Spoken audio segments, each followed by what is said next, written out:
I just take that as a yes. No, this is good news.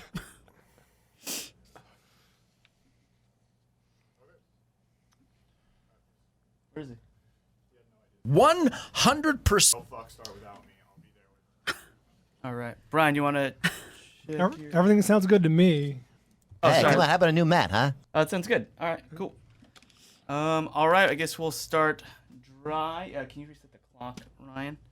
Sorry, say it again. Start with applause. Ryan. Oh, no, yeah. sorry. I was talking to Ryan. Sorry. Yeah, we'll start with applause. Do we figure out where Dawson was? I think he just woke up or something. Yeah. He was It's up pretty awesome. late last night. He responded to an email at 12:30. It's awesome. All right. All right, here we go. In 5, 4. Yeah, get it on. Got to get it on. No choice but to mandate. Get it on. Thanks for tuning in. Thanks for telling a friend. Just saw the numbers and they went up. So thanks for sharing the show. We appreciate that. Right, Gina Grad? That's right. Handball, Bryan. Shit, yeah! Dawson's running a little late today because he may have just woken up. It's awesome. But Awesome Dawson. Gary's the one that called him. Did he... He was clearly not aware that the show was 3 minutes from starting. I don't know if he woke up. He answered the phone like, hey, what's up, dude? And I said, Adam's in his seat waiting to go. And he went, oh, fuck. And then he just basically start without me, and then he hung up. Oh, okay. Oh, I'm having Royal Caribbean Cruise flashbacks. It is the Yes. early afternoon. It is the early afternoon, to be fair to Dawson, and he's a good 12 minutes from here. Yeah. Oh, that's So, right. That's pretty close. Yeah. I don't know. I think he probably needs to, he'd have to hit the road moments before 1. Yeah. All right. So, Gina Grad. Yes. Bachelorette Party. Oh, boy. That's where you were last weekend, I right? was. And I was given the all clear, I think, a little early before this became a full group show this weekend. So thank you very much for bearing with me. It was amazing. Do you guys, have you ever heard of the Palma Valley? Palma? P-A-U-M-A? No. It's near San Diego. We stayed in a house that, and we have some pictures, John Delorean's former compound. Oh, really? Yes. All right. Yeah. The creator of the Delorean. There's another Yes, picture of the front of the world's house. slowest, heaviest, crappiest, coolest car. They went back in time, goddammit. Yeah. This house was phenomenal. It's 5 bedrooms. It's just kind of this big sprawling sort of compound on this beautiful land. And Where in the world is this? Okay, this is a place called Palma Valley that I've never heard of, near Julian. You're going to have to go even. I know. This is like Local zooming show. out of the Google map. Like San Diego County shit. All right. And everything you're seeing. Temecula?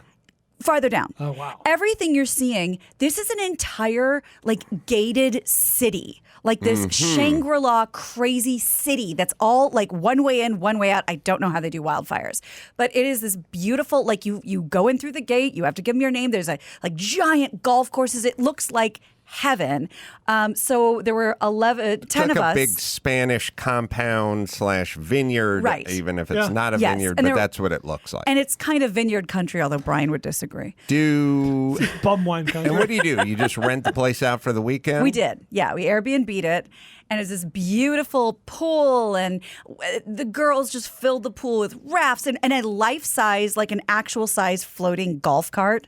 Just because who doesn't want one? Oh, yeah. And just all these, I had 2 rules, and it's funny what. Let me say this about the pool. I think China and Amazon has made us all into ugly Americans because when I was a kid, your pool offerings were very limited. It was a cement hole. There was a Ziffy board. No, the stuff you could play with in the pool. Yeah, they had this toys. weird blue skim board Right. called a Ziffy board, which would somehow fill up with water every 40 minutes. You had to hold it You had up to and drain kind it. of You had to squeeze it drain out. it. I'm not sure why it had the squeeze nose in the front, but anyway, you had the Ziffy board. You had this weird foam orb that you could strap on Yes. like a seat Like a belt, yeah. and it essentially wouldn't stop a 3-year-old from drowning, but it'd be easier for the paramedic to gaff on. Yeah. Like you could hook them and Right. pull them to Dredge the them. side. You And could that dredge them easier. And that was even a new invention because it was just the arm floaties that always deflated on the child. They had the water wings. Yeah. They had the weird styrofoam orb, and they had the Ziffy board. Those were the Those are were the the only offerings. items permitted in the pool. Now they have the huge slice of pizza. pizzas We had and the an golf avocado. carts and an Swans, avocado. flamingos. We had an avocado with a detachable pit. And I think we're Flamingo. just doing this to annoy the terrorists I think at this so. point, because a picture of you floating in a giant pool of water. Yeah. That's clean, sustainable, and drinkable, Salt, but we yeah. choose to pee in it. It's sea salt, And yeah. then now you're floating on a giant piece of food they'll never see, the pizza. You're absolutely mocking right. them with every This swim. was You're was right. after we had cleared out the floats because there was no real estate to float with all the shit they threw in there. And I have a better picture of the golf cart. It has a full like Surrey with the fringe on top for the fair girls that can't be in the sun too long. That's offensive. It's vulgar. Yeah.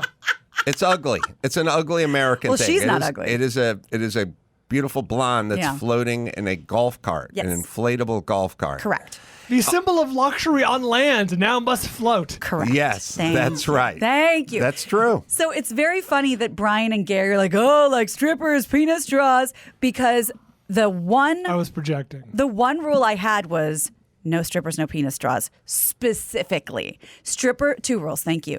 Strippers make me sad. I know we're supposed to be having a good time, but then 5 minutes into a guy stripping for women, everyone's pretending they're having a good time, and then you can't. One time we had to tell, literally, one of my friends went out and was like, "Scat, get out of here, scat, scoot." Did she have a broom? She might as well. She's a very Minnesotan. Like, go, She scat. shooed a male stripper Yes, like that they was just wouldn't called. leave. Like when when it was time, like he got paid and he just wanted to hang, like because there was a bunch of like pretty Hang. girls there. Well, from what I've Dangle. gathered from the internet, you guys send a mixed message. We're not; these guys aren't sure if they're just why a wouldn't you gun err on for the side of hire or they're getting a leaving? blowjob. That's Like, true. they don't know what the rules are. I get it.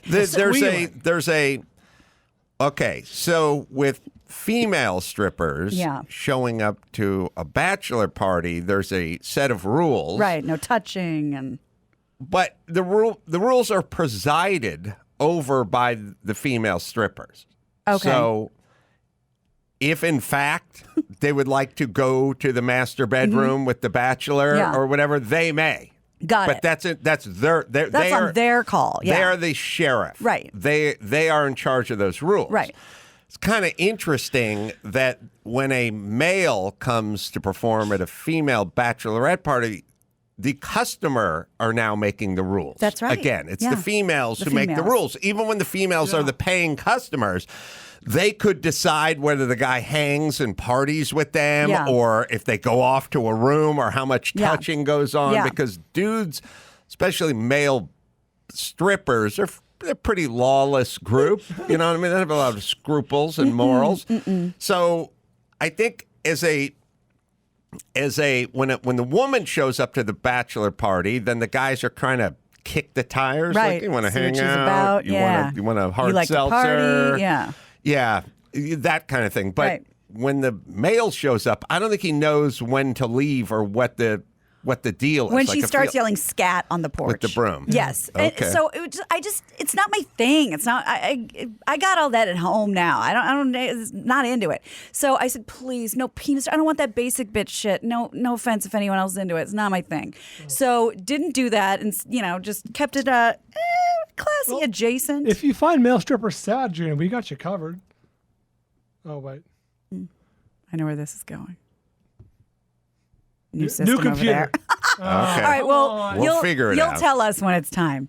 So you can scroll through. I'm not, whatever we got. So yeah, look at the pictures, having a great time. That's the view from my room. They made a Troop Beverly Hills, but it was Troop Gina grad. Very cute, all over the place. And even bought, yeah, that's what I was waiting for. Hey, everybody. Welcome to the hacienda that John Delorean used to own. They lost it. Obviously, he's had a pretty... Well, look. He's loved, but he's lost, I just saw a doc on John Delorean. He worked for Pontiac. Was back in Detroit back in the day. Some would say he's the father of the GTO. That's Gran Turismo there. But anyway, went off to Ireland, decided to make his own custom car company, hooked up with Christina Ferrari. We had a Ferrari and a DeLorean parked in the same master suite. Woo! Jake Ottoman 5. Ottoman 5, Jake. Now, where was I? You got your dick sock? Tube sock? Anyway, John DeLorean went on to get money from the Irish government to go ahead and open a factory and sell those cars. And then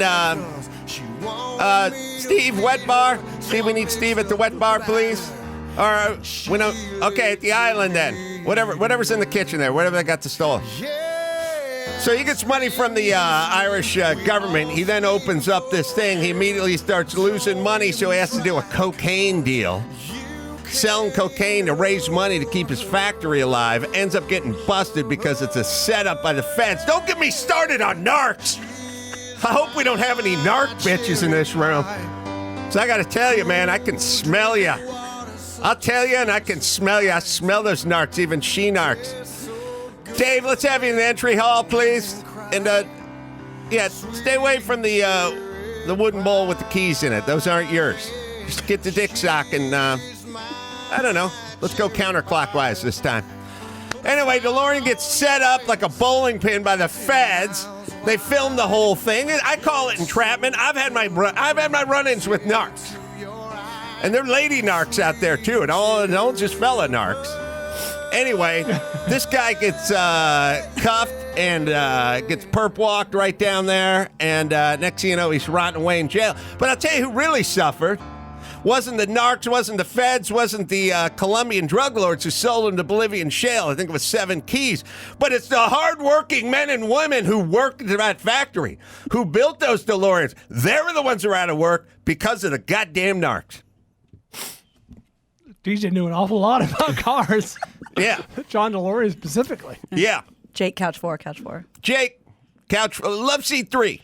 No. All right. So didn't have that because I was afraid that was going to happen. But a girlfriend of mine did purchase a movie projector and an outdoor movie screen to watch basic bitch movies, which I'm down with. Dirty Dancing, Pretty Woman. Everybody's smoking, everybody's drinking, everybody's eating the edibles, everybody's having a good time. And because the weekend wouldn't really be complete without a stripper. My own fiance did FaceTime in dolphin shorts, a hothouse cucumber, had props, whipped cream all over himself. He did give the ladies what they wanted. He reminded everyone why I stick with him, and that was really funny. Other than that, Wait, what's the reason? So how dare you? So there was one. There was one surprise. Isn't there one there's usually one chick. Yeah. Like okay, I'll put to you this way. The dude bachelor party, yeah. You know, people are getting the booze and the vodka, and then they're getting the beers and everything. But there's always one dude who wants some Coke. You know what I mean? He's trying to kind of make it everyone's idea. Why don't we get this party going? It's been 15 minutes since I've done a rail. There's always one who wants to escalate. Yeah, Rob, come with me. Let's go into town. Let's just see. Let's just check out some of the local color down here. Let's I met a guy earlier. Right. Like there's the one person that wants to do the Coke. Everyone else is fine with the beers and the wine, but there's that one dude. It's got to be the one chick who wants some dick. You are in that group, right? Coke and dick. You are correct. And guess what? Is it the leather jacket chick? No, it's got to be her. no. I got her pegged. Nope. She couldn't make it that weekend. So she does exist. She's not in that picture. The Coke and dick The Coke chick. and dick girl is not in the picture and did not come. At home, icing her coos down. Exactly right. Couldn't leave the 100-mile radius with her Exactly. ankle bracelet. So I'm also not super Her into... PO's not cool. It's like, do you know her? Did I bring her up before? It's, I'm not into surprises generally, but they did get me one time. We're floating in the pool. All is good. People are smoking, drinking, having a good time. This old woman wanders onto the property. And I was like, anybody want to take care of this? And no one's moving and no one's looking at me. Like, I don't know what's going on. And I hear her say the magic words, "Hi, everybody. I'm the alpaca lady." And I started crying. I was so excited. I got to get up like the birthday girl and go get the alpacas. And we have a couple pictures. I was walking them around, feeding them. So we had all these alpacas. We had chinchillas. We had all like farm animal fun, like ducks and bunnies. They brought the petting zoo to you? They brought me a petting zoo, but specifically it was the alpacas because I love alpacas. So they brought alpacas. We all hung out. We fed them. They're rescues, by the way. And, we're hanging out, having a great time. And then she leaves me, go back to smoking and drinking. Then the male stripper showed up who was named Al. Pack of fudge. Alpaca. Line it up. I mean, talk about basic bitches. The alpacas were named Allie and Paca. Yeah. So I've been to enough dude bachelor parties in like Vegas where there's first off, there's always the dude who really shouldn't be there. And the guy, because he's not that close to the bride or the groom or the best man or anything. He's some friend of one of the other dudes. Most commonly like brother or cousin of the bride or work friend. That dude gets the drunkest and is the most out of line with the stripper. Yeah. And it's like, that dude needs to keep a low profile. He really You're lucky shouldn't to be here. But that is the guy who gets the most loaded and gets the most handsies with the stripper. Okay, you are 100% right. It is exactly the same with chicks. We've had this at 2 other Bachelorette weekends because I learned from other people's mistakes. We culled this list down. This is the inner circle. These are all my friends. There's no one step away friend. Those girls from other shit were not invited. This was just local girls. Was there a discussion, a consideration to bring a guy on the trip? Perhaps a gay or just a guy? No, and it's funny you should ask because guys. my friend asked me like, well, what about so-and-so? You guys are, you know what? At this age, they don't want us at their parties. Like, I don't go to White Party in Palm Spring anymore. In Palm Spring, like they don't want to. No, you're right. So it's like, this is us growing up. Like, they don't want to be invited to Bachelorette Weekend and they don't want me going to White Party. So it's a little more segregated than it was like in our 20s. Good for you. But it was very chill. It was very relaxed. It was very fun, very beautiful. And I really appreciated it. That's awesome. I went to a bachelor party in Puerto Vallarta. Oh. And the international bachelor party. You have to have made it, or you're asking your buddies for a lot. Yeah. It's a rich man, poor man, or you just live there. Yeah, exactly. Right. But from there. It is rich man, poor man, bachelor party in Mexico. It's just Mexico. Like, because I'm sure there's plenty of them for the good folks that live in Mexico. Of course. So they brought this one guy who was a bookworm and studious and a bore and a square, and for some reason one of the guys like, and it was someone's brother-in-law, and he was the squarest, blue bloodiest, whatever. He sat there and read the entire time. Oh, good. What an offense. We were, hitting the clubs and having a good time and seeing how many chicks we could get in a hot tub. He's like, keep it down, please. And then at some point we just got up and he was gone. Nice. He just left. That's great. That's a nice Irish goodbye. First off, what do you think goes on in a Mexican bachelor party? And then also, once he got up and left, then the dude who invited him, because it was his brother-in-law, was like, holy shit, he's taken all of this information that he's been offended by, and he's taken it back to New York. Yeah. And then it ruined it for that guy. You really got to pare it down. Yeah. Feel free to say no. If you're that guy who's invited, if you're enough to self-evaluate and you've been invited, you don't know the guy that well, or he's a relative, he's like an in-law, feel free to say, you know what, sounds awesome, I got something else going on, or yes. Yeah, I'm just happy that I have taken all the lessons I've learned, all the things I've seen for the wedding itself and the bachelorette, but like no bridal party, all the things I've seen that I'm like, I don't like that, I don't like that, I don't like that, I don't like that, and they don't exist in my world. So we had a great time. It's the reverse buffet. They're exactly right. We had a Vegas one a million years ago, and like the stripper knocked on the door, and she was not as advertised master bait and switch. Mm-hmm. And it's so weird. Like then, what do you do? We've been there with the dudes. Protocol? How do you get her out of there? Like, and then of course dudes are just like, oh fuck it, and we just invited her in. That was nice of you. She was what she lacked in aesthetic beauty, she made up for with her attitude. And willingness. Her willingness, like she was naked and squatting on people and Good for her. dumping beer down her face and Trough. giving guys the Right. The golden aqueduct. waterfall. Yeah. That's right. The and Arroyo. just poor guys. Like I don't really want to. It was like a mechanic getting in a creeper and sliding under the worst jalopy ever made. Like it's like I don't want to get under that transmission. Like go. This big fix. And she got on him, and she's like, "This is the golden waterfall," and she was dumping beer all down to her lowest point, which would then drip onto his and face mingle with whatever she's got going on. And everybody's sitting there, and I just yelled, "Give him the mudslide!" And the whole place just went nuts. Like I've never heard guys were stoned and drunk, but it erupted. The laughter was moment. so insane. That's great. Yeah. I've told you before. Another bachelorette party, we ordered a guy, not as advertised as well, in really oversized, saggy, like Gap boxer briefs, and it's like you can't. I mean, I know beggars can't be choosers in San Luis Obispo, which sounds like a country song, but that's the thing. It's like, what do you do with these guys? They don't even come prepared. They don't have the banana hammock. It was a farce. Yeah. We were offended. I say a charade. Yes, thank you. Hi, Gary. All right. So that is. I got to tell this story. Oh, please. I haven't told it probably. I think I told it once on here. Who knows? 5, 6, 7 years ago. Speaking of ordering at a bachelor party and the product not showing up as advertised,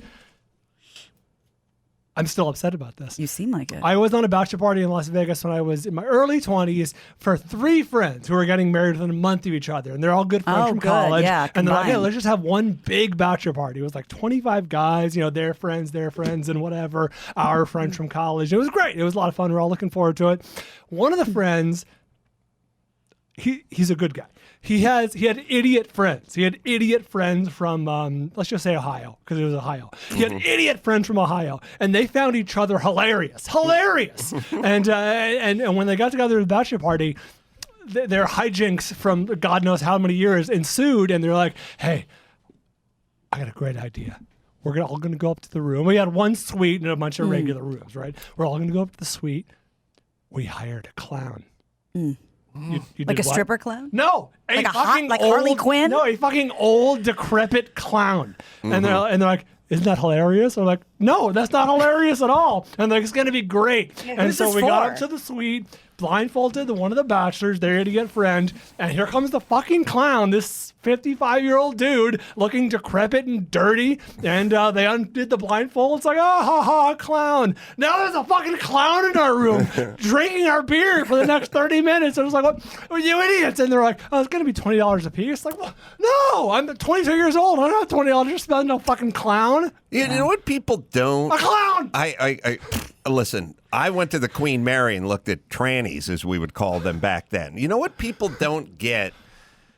And I've noticed this a lot with like life. It's like, let's just say the reveal is side-splittingly funny. What happens 12 seconds after the reveal? You have to sort of plan on what happens after that. The lesson I'm going to impart to Tessa is the clown hangs out. In life, the clown hangs out. Yes. You got time to scat.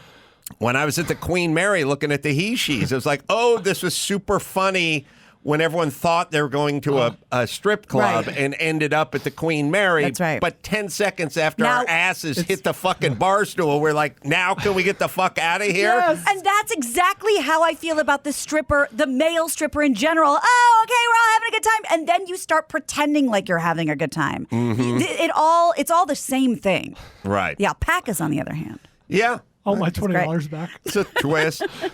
On the other hand, I went to a friend of mine, so when I was in high school, I had my friends, my do anything, my Ray and Chris and all those guys. And we went to this other guy's bachelorette party.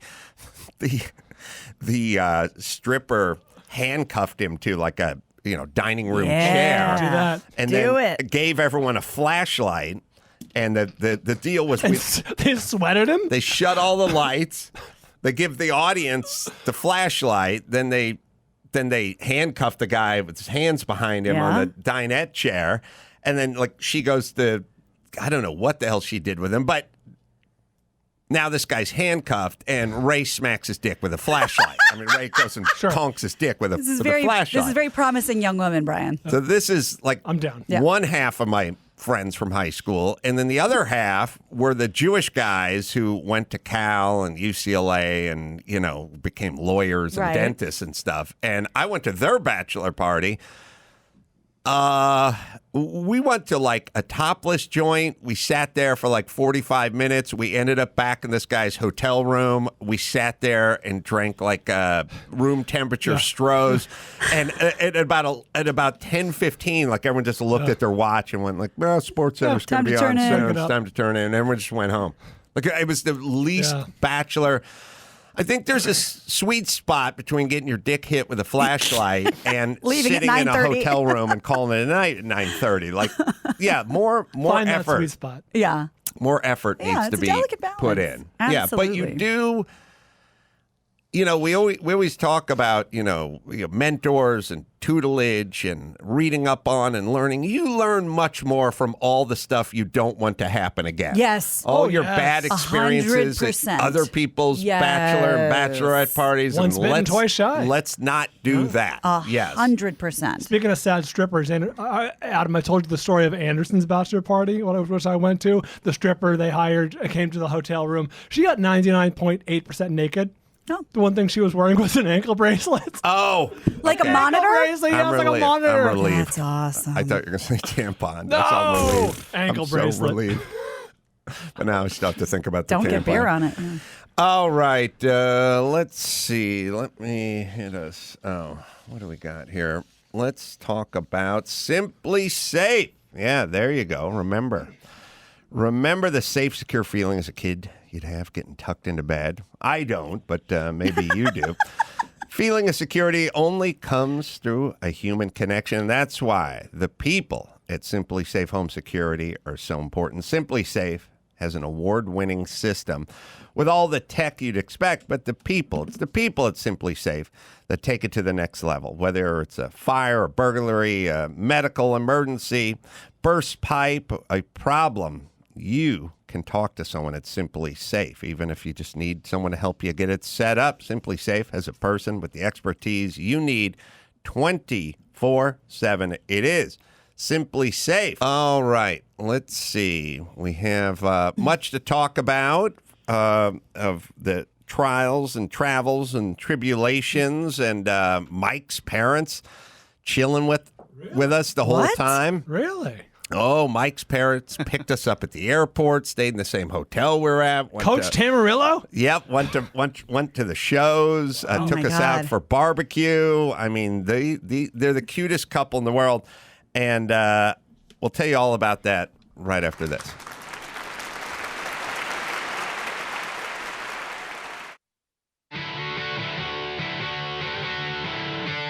It's time to check Adam's voicemail. Hey, what's up, Adam?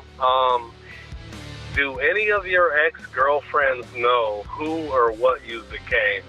You reference them all the time on your shows, your stories and whatnot, but do any of them know that you became successful and what you've done and whatnot, and or have they ever tried to reach out to you? Thanks, bro.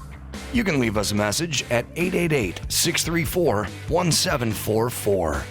Doesn't seem like it. You're pretty Googleable, searchable, findable. They do. They're playing it pretty close to the vest. They're playing it coy. Yeah, I've not had a lot of folks reach out. When we were doing the Man Show a million years ago, we were always talking about this bit of reaching out to the old girls I used to date and kind of having them go, well, now aren't you sorry you didn't date him for, go on a second date with him? The guy's on a TV show. But none of them really shared our sense of humor about that. There's a few, Man Show fails. I remember trying to get Lorena Bobbitt on once. Mm-hmm. She wouldn't come on, Just for fun? Not interested. Couldn't get everyone Human interest guest. human interest guest. all the time. Did go out with speaking of the Man Show with Jimmy and Danny Two Sheets last night, and cousin Sal as well. We all hung out. They came over. We went out to a place in Venice. I was thinking about Bryan for this place. Yeah. It's called Felix. Oh, I love Felix. Sorry, awesome. Myself. I love Felix. Yeah. The pasta. I haven't been there in many years because of keto, but they make amazing pasta. Oh, really, big tube rigatoni. People sleep on the bigger tube pasta. They make their own in-house out of the flour and salt and water. It's spectacular. They make great pizza. They make their own bread. They do everything great. One of the rare situations where Jimmy just said to the chef, who of course knows Jimmy, just said, just keep bringing stuff you think we'll like. Yeah, we'll say when. And they did, and it was goddamn awesome. No, the pasta's great. It's legit fantastic. I think the guy who runs the place is an American who studied pasta making in Italy. Like he had a restaurant in Culver City, and that went away, and then he opened this one, and he makes his own pasta, and he's a master. He's spectacular. So what was your favorite thing? Brian's right. They did a big tube. I don't know what to call it. It's like rigatoni, but like a big bore rigatoni. It always seems to be pasta spaghetti or bow tie something. But the big bore rigatoni is great with some. I think it had like beef cheek or something in it. It was so goddamn savory and so goddamn good. And then at the end, brought out a big T-bone steak. For the end. Cut everything up, but set the T-bone up like that Jesus in Rio de Janeiro, just presiding over its meat. Yeah. So good. Kevin Funky, I think, is the guy who runs Felix, the chef. Anyway, it was fantastic. I'm so glad you went. That's a long haul for your house, but that's a great place. Oh yeah, it was great. It was great hanging with the boys. So we got all that in last night, which was totally fun. Also, so I told you guys that Mike had his parents doing all the work. They picked us up from the airport. They took us back to the hotel. They took us to the venue and back. They took us to the barbecue place. Wow. They're the cutest. I don't know that we're going to have these couples in the future. Like nice, cute, sort of regular. It's almost like a vestige of America, kind of the way it used to be. Like people were friendly. They have pet names for each other. They're like they work hard, but they're a little bit corny. You know what I mean? Right. And not sarcastic. It's not ironic. They're genuine. Right. Like a genuine kind of nice couple. Like I can't see that. I mean, because everyone's just sort of staring at their phone now, and we'll tell you some stories about them. But and on the way back, met us in the lobby at 5:30 in the morning. Oh, they are Tamarillos. Yeah, they're there. No yawning. Just ready to roll. I remember we were at the airport and we were talking about how awesome Mike's parents were, and then Adam just looks at Mike in disgust and just goes, "You should be better." Well, he should. I mean, considering his parents. Yeah. I mean, come on. Eric Kramer's going to be on the show tomorrow, my long-lost Pop Warner football buddy, who you've heard us talk about in the past. Updates on Captain Stubing's jacket. Oh, thank God. Updates. The update is, Adam, that it's yours. A fan, Florence, she was your ball puller in San Francisco. Love her. Yeah, she bought it, and she is giving it to you. Oh, really? My God. Do what you want with it. Wow. We should have some sort of a Boy Scout presentation ceremony.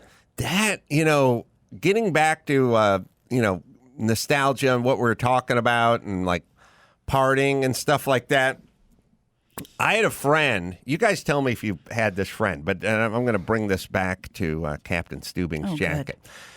I had a friend that somehow found, back when you couldn't go to Amazon and order anything or do anything, he had a full Budweiser outfit. He had the slacks. He had the Budweiser blazer. Had like the Budweiser belt. And whenever we partied, he'd show up in his Budweiser. And it brought us a lot of joy to know that Dave was ready to go with his Budweiser outfit. I feel the same way about Captain Stubing's jacket. That can be the I'm here to party jacket. Right. You know what I mean?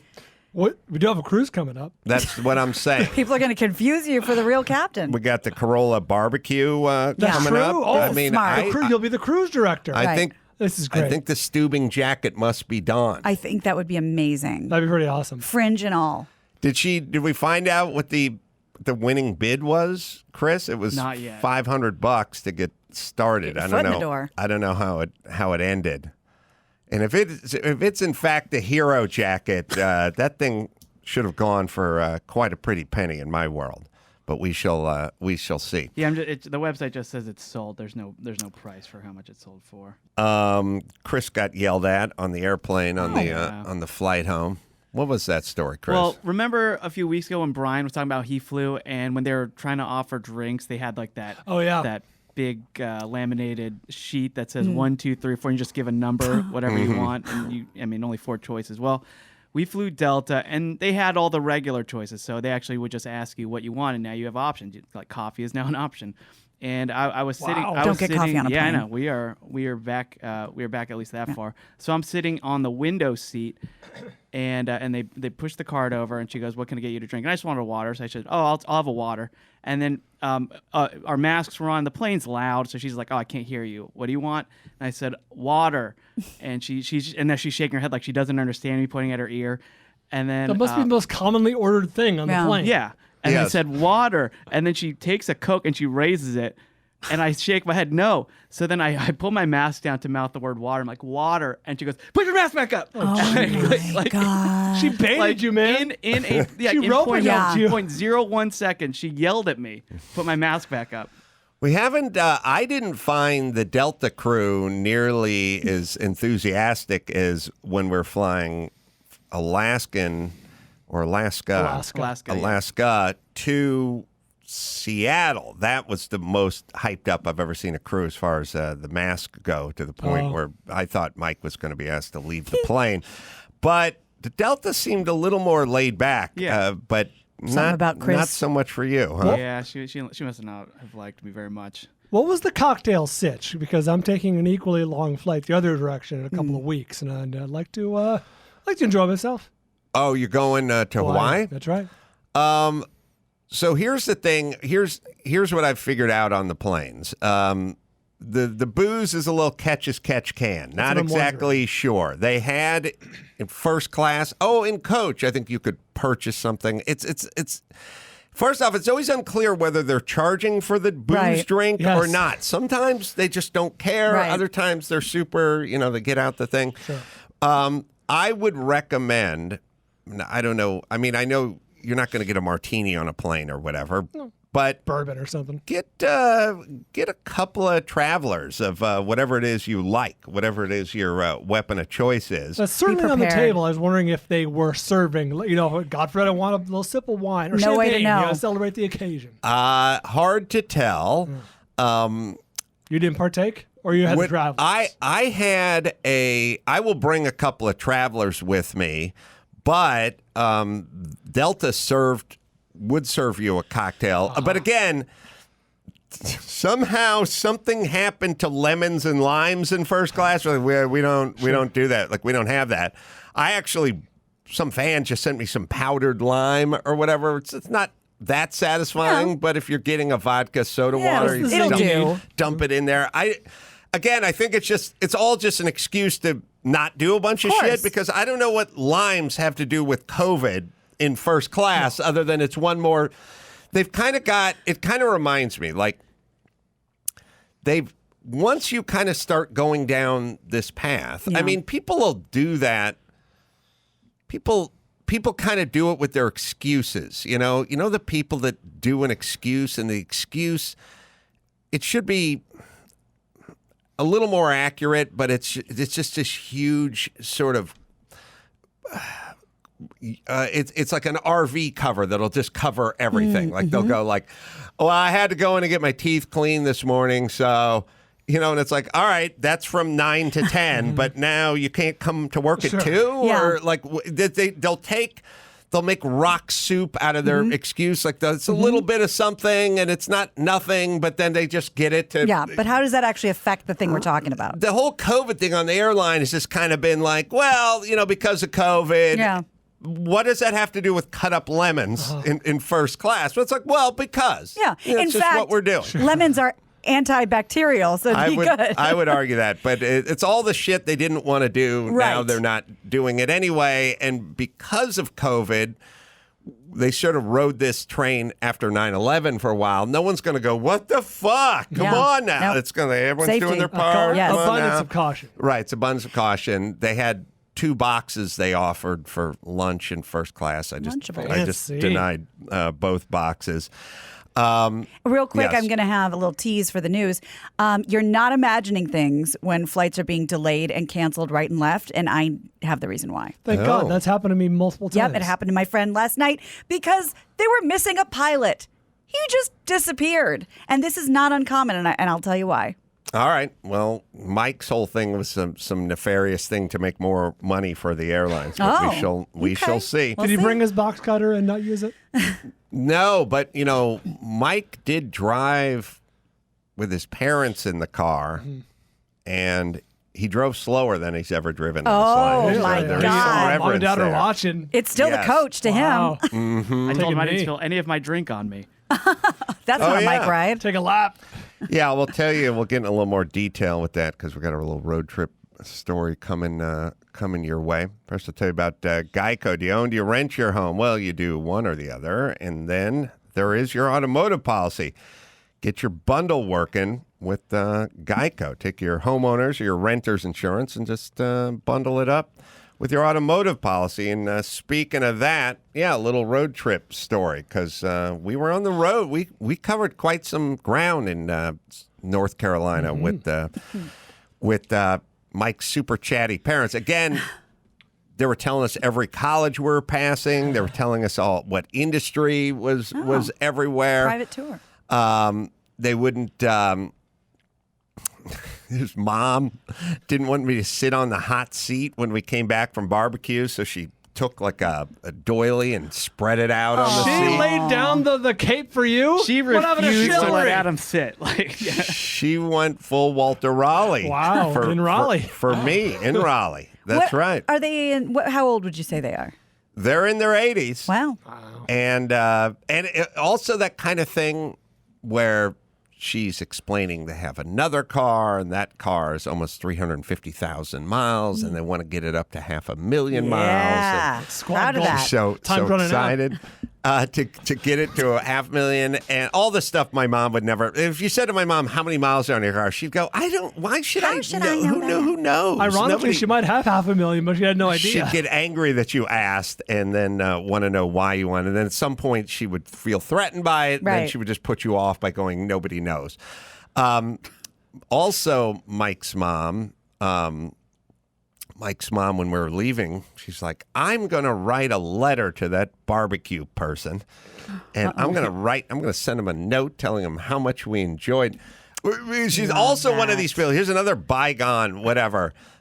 Writing letters to everyone, like politicians, and I wrote a letter to the governor, and I told him that I didn't like. They're writing letters everywhere. They probably appreciate a Yelp review more, but that's okay. Yeah, like when she said she was gonna send them a letter, Adam goes, handwritten, and she was like, "Yeah, of course." Obviously, is there any other way to do it?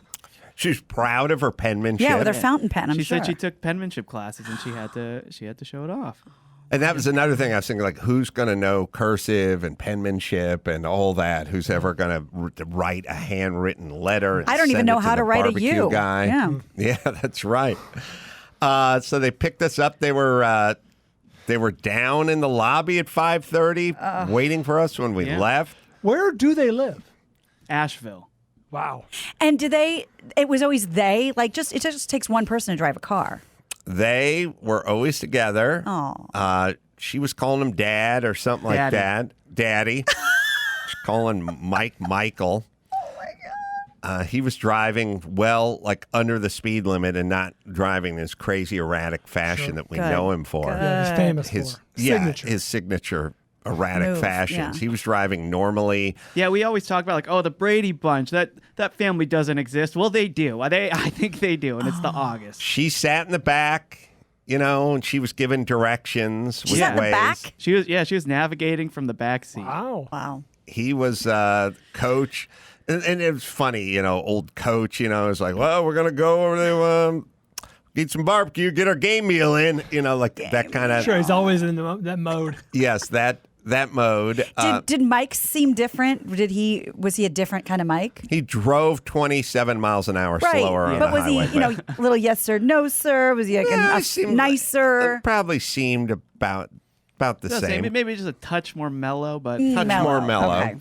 Okay.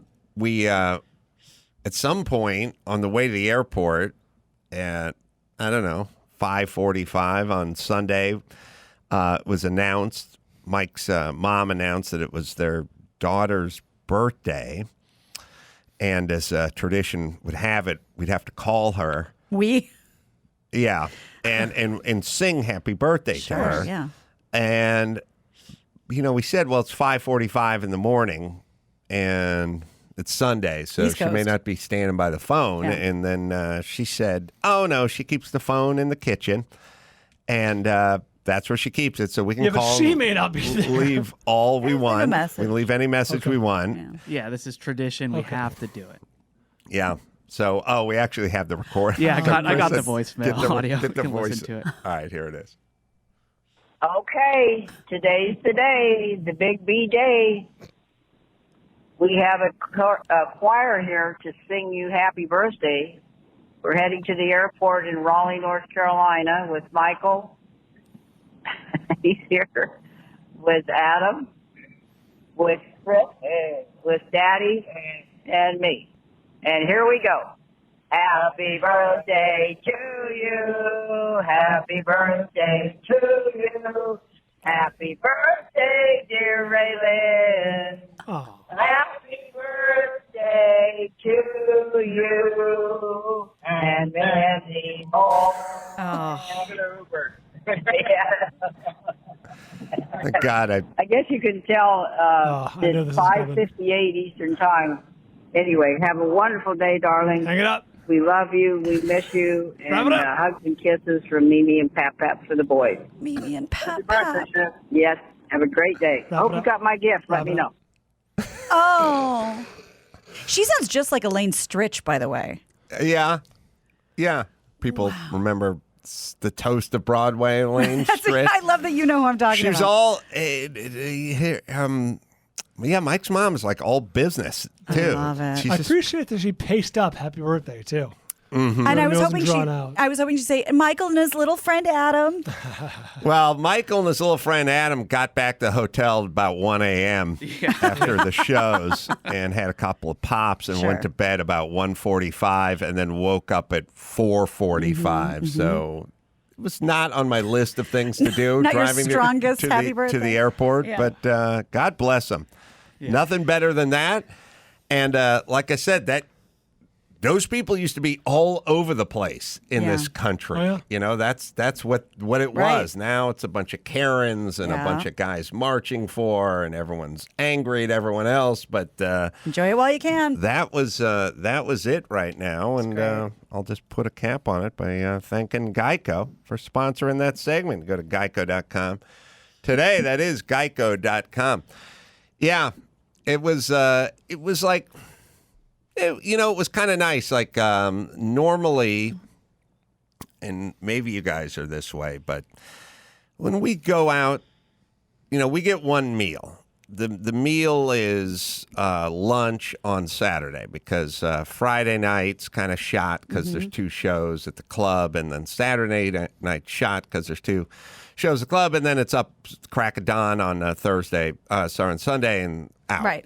So it's like I really look forward to those barbecue meals, and that barbecue meal was Dad, Mom, and 5 other guys at the barbecue place, which I always was kind of like, is there time to just eat and talk shit about people that these people don't know? That's right. But great group, and it kind of had that like, glad I did. Glad it was time. like these guys were into other stuff, and they talked about where they moved from and the business they were in, and it was just like, look at that.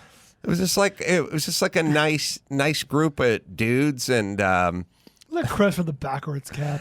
and what's his name? Disrespect. I was sitting next to Augie, Mike's dad, and at some point, like some guy went, "Well, I made ice cream that has 7% alcohol," and he's like, "Well, we've got to try it," and it's like, "We don't have to." It's like, "Oh, we're trying it," and he opened it and he was passing it and handing like a spoon to everybody. It is so hot and humid. That thing melted in a second. It looks like it could be glasses, but please tell me his dad's wearing a bolo tie. No, it's glasses, okay. but he looks every bit the part of ex-coach and Yes. Mike's dad. Yes. You talk X's and O's with him? They were talking, Mike and him and Mom, who may know more about college football than Dad at this point, had a long, deep dive into like the SEC most likely, and yeah. stuff like that, and all these places. So And- August's dad, we call him Augie. So that's Augie. And if you mention any city to him, he'll just be like, "Coach there," or like I know the high schools out there and everything. Like he just whatever city you mention, he's familiar with it. And look at that head of hair. Yeah, big head of hair, Wow. and everyone had a good time. Oh, So it's great. it's good, like I said, it's good to get out and meet people and all that stuff. Let's see, line one. Did line one fall off? No. Or is there there you something go. I'm missing? No, they just- Ben, 33, North Carolina. Hey, guys. Hi, Guy. Hi, Guy. Hi, Guy. I was at... Yeah. Hello. Yeah. Ben? Oh, Yeah. yeah. Hey, I just wanted to call, say I was at the show on Saturday, first time for a live pod, and it was amazing. Oh, good. So you went to the early show. Went to the early show, and my wife had a good time, too. Oh, good. Yeah, because she's like, she said, "It's not stand-up?" I said, "Well, kind of." It's a live podcast. She said, "Okay." Was she familiar with the show, or is this someone that was like being brought in, like their first time? She passively listens when we go on car trips. Nice. Did you guys say hi after the show? We did not.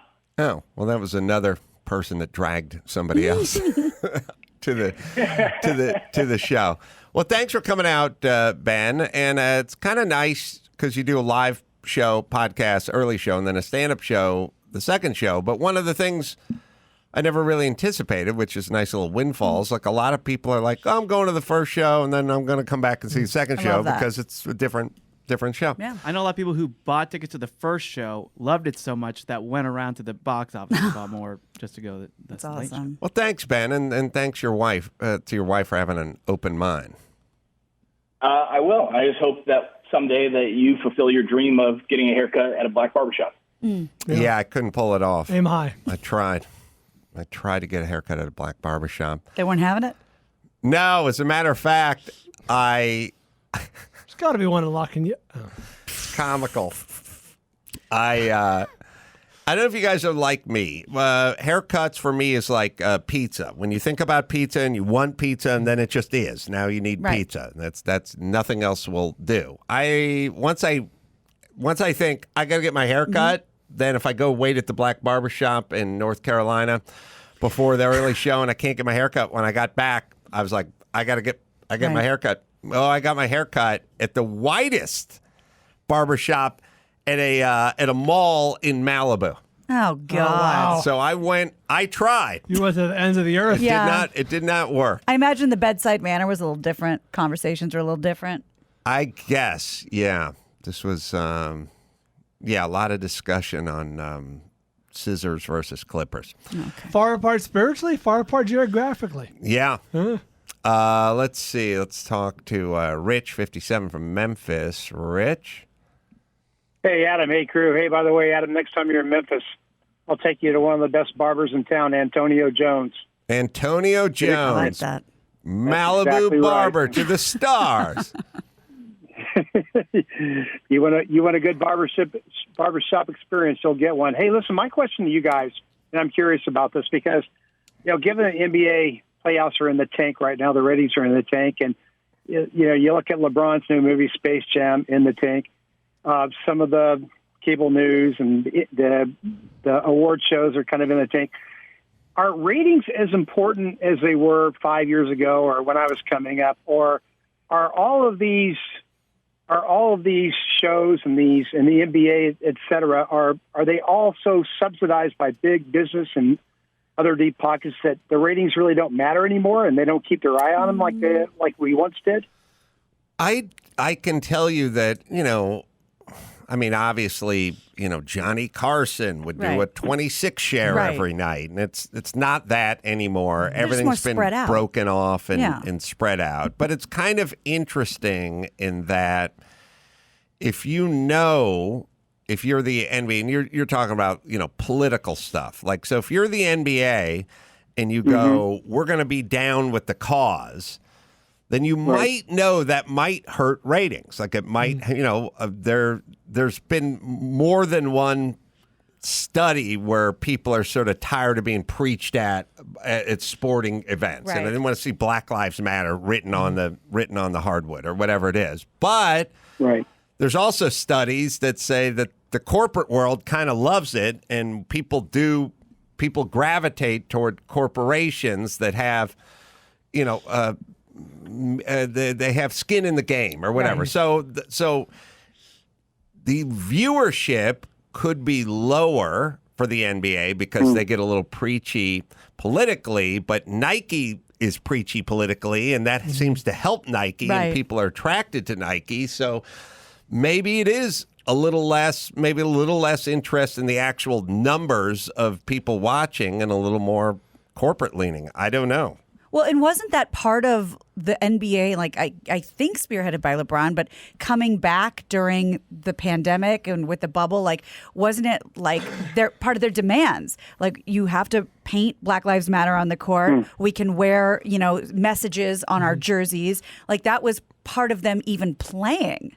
Yeah, I think in general, if you took your average sports fan and said, would you like during the national anthem, would you prefer everyone stand for it, or would you prefer some take a knee or some stay in the locker room? Then most sports fans go, we like everyone standing for the anthem. So if you then are going to decide to take a knee during the national anthem, then you're going to offend or turn off a certain populace that is watching. But if that's better for Nike, then I don't know. They go harder in the merch direction? I don't know. Does it feel a little knee-jerky, though, to assign politics as the reason for everything? Like, I imagine we're talking about TV ratings. How many people are watching on the NBA? NBA skews younger, obviously, than, let's say, golf or whatever. Like, a lot of people watching on the NBA app. A lot of people who's watching on Hulu, who's cut the cord. I imagine the NBA skews much younger than most others, certainly baseballs, probably golf, et cetera, et cetera. Sure. So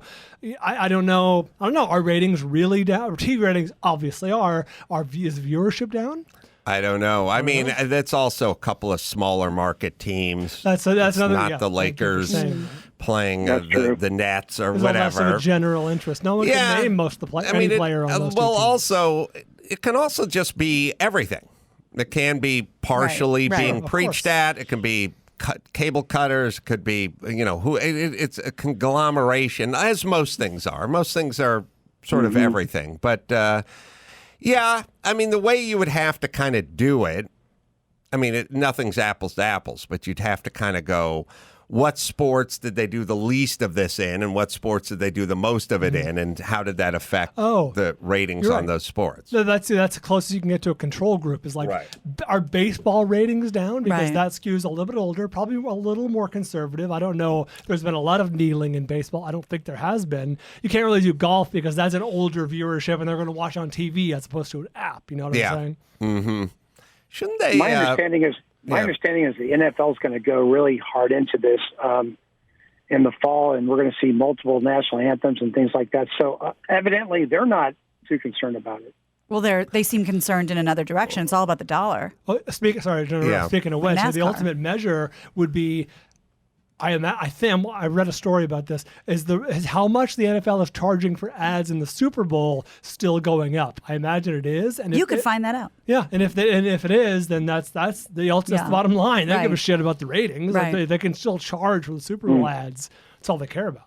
Yeah, although the Super Bowl is the Super Bowl, I would also try to figure out what their ratings cost, week 12 or 9 or whatever it is, because that'll also be an indicator. Anyway, Rich, good.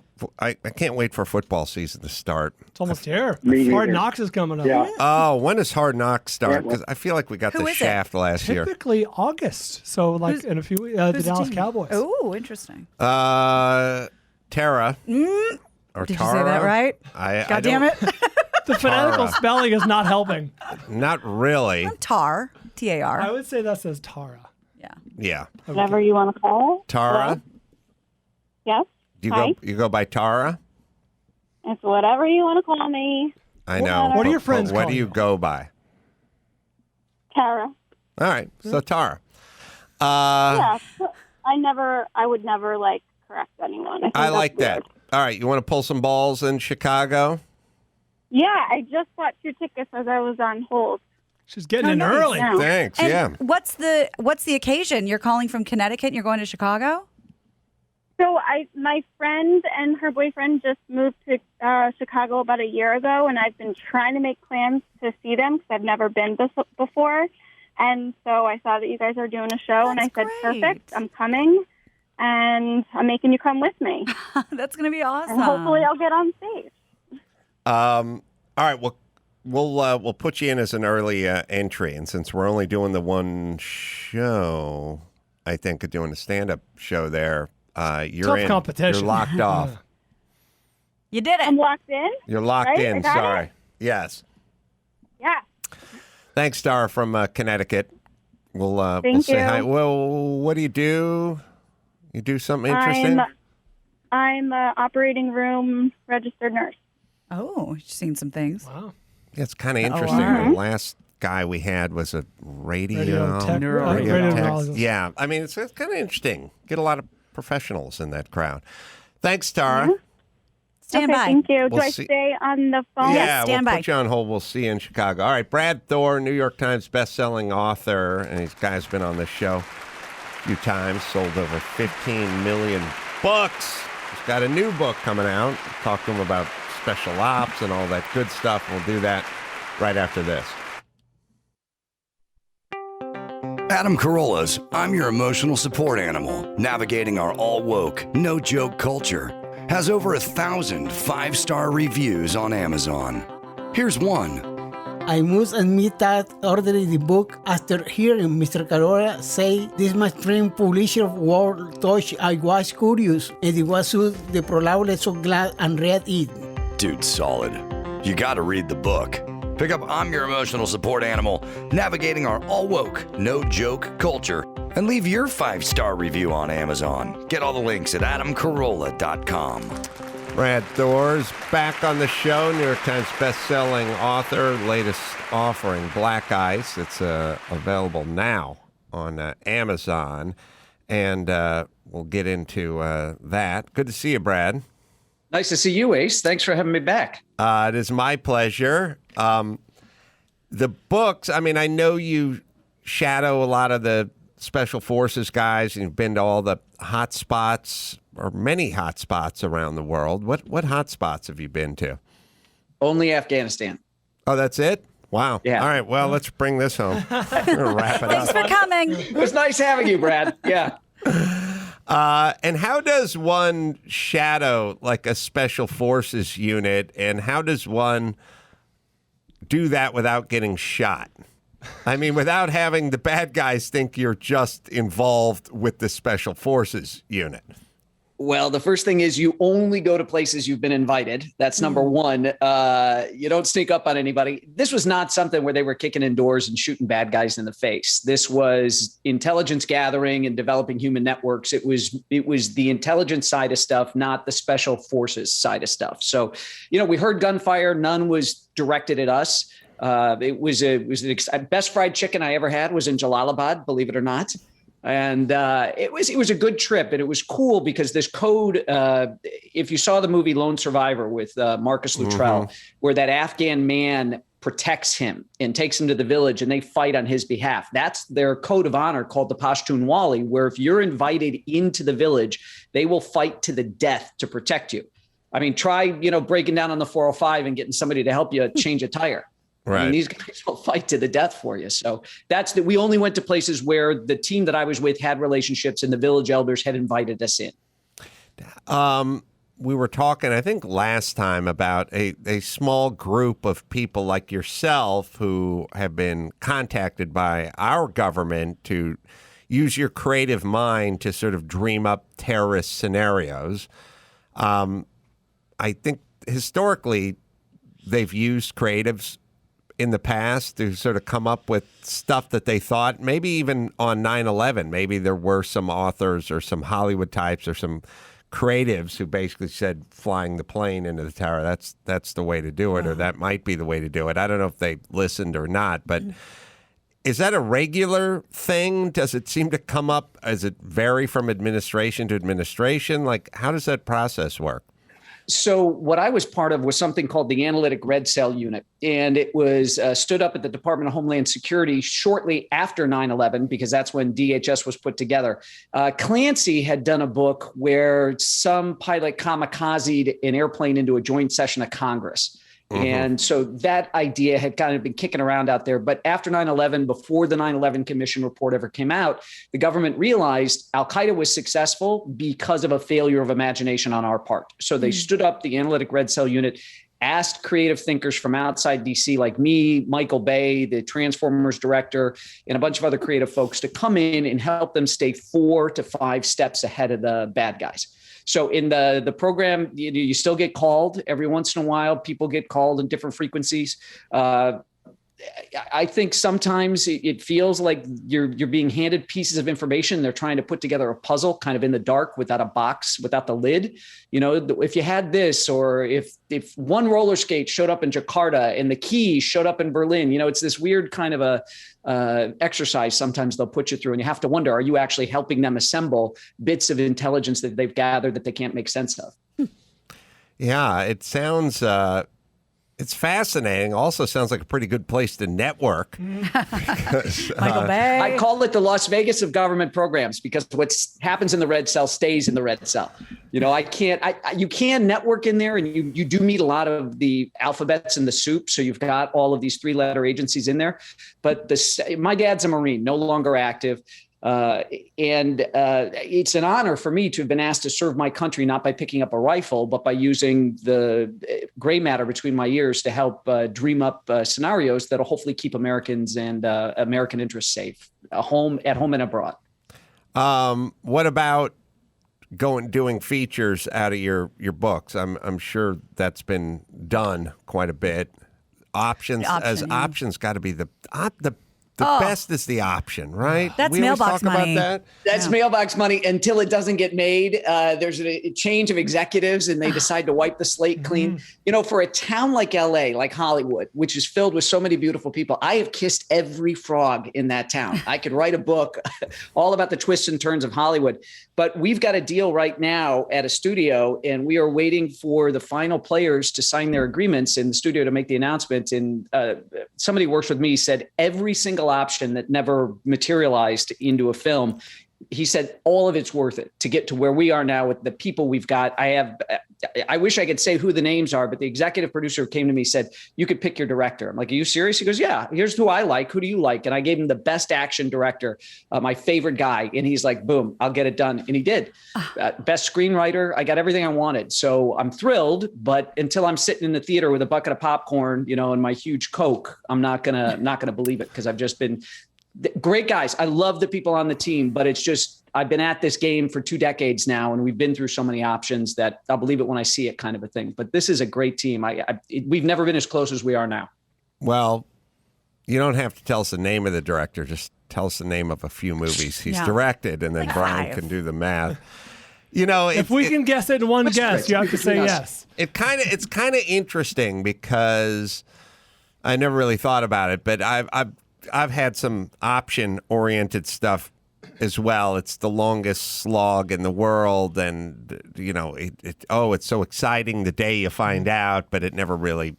So much can go wrong in between then and the actual being in the theater. I wouldn't know. To talk about, but it's kind of interesting in that when it comes to making films, and they're the guys who are having the intellectual property option. Right. They want it to be in that movie theater. That's the payday for them. And the director wants to go to work, and the writer wants to go to work.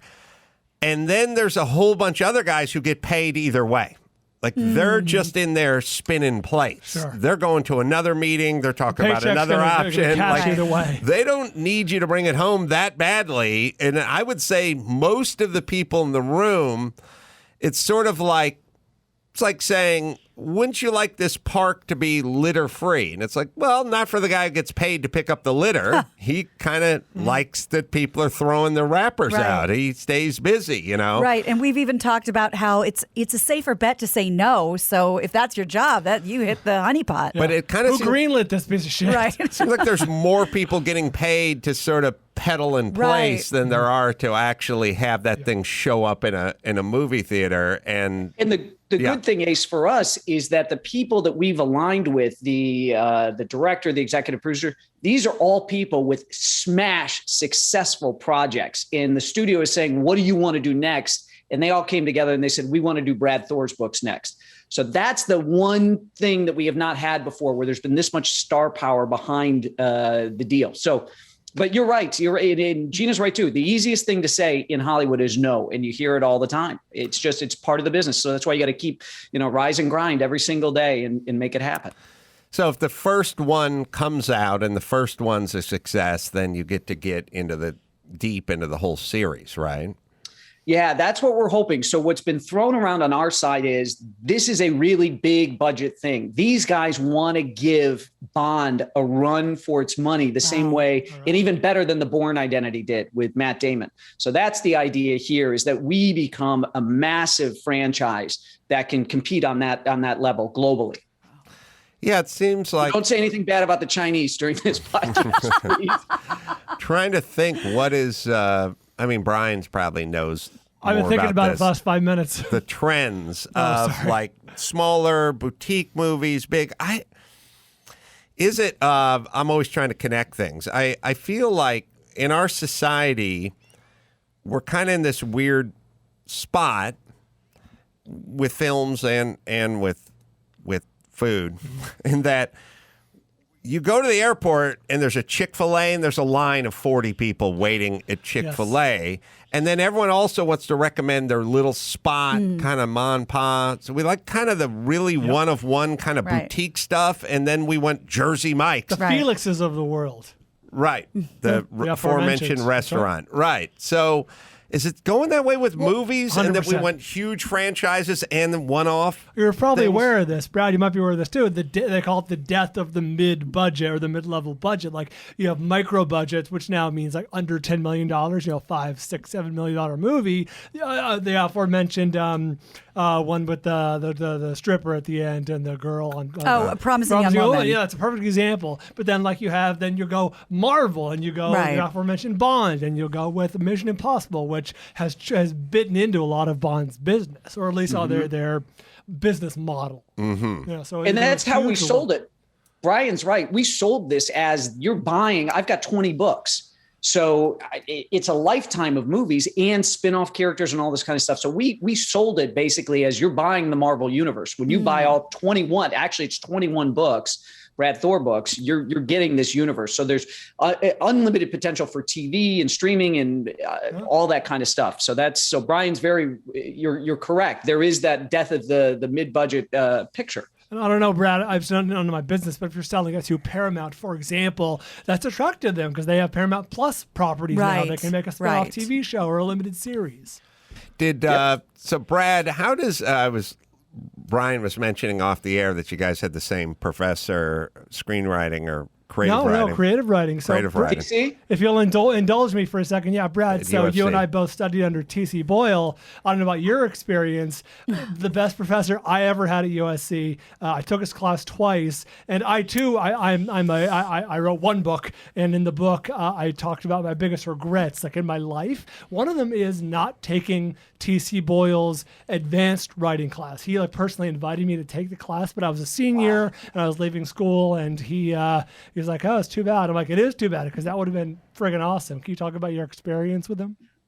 I love Tom. I mean, what didn't he own like the first Frank Lloyd Wright house west of the Mississippi? Yeah, he's just such a character with He's that, a real the white afro. Tell you what he doesn't own. It's conditioner. That's something he does not own. But he may own the Frank Lloyd Wright house. He's a character for sure. He's a neat guy, and he's like, it's funny because there was that joke that he was like huge in Germany, like Hasselhoff was huge in Germany, but it was legit that he was really popular, not only in the States and books like Tortilla Curtain. And they did if you don't know him, Ace, they did The Road to Wellville with Anthony Hopkins and Matthew Broderick about Kellogg, Michigan, and the quack cures and all that kind of stuff. That was his book.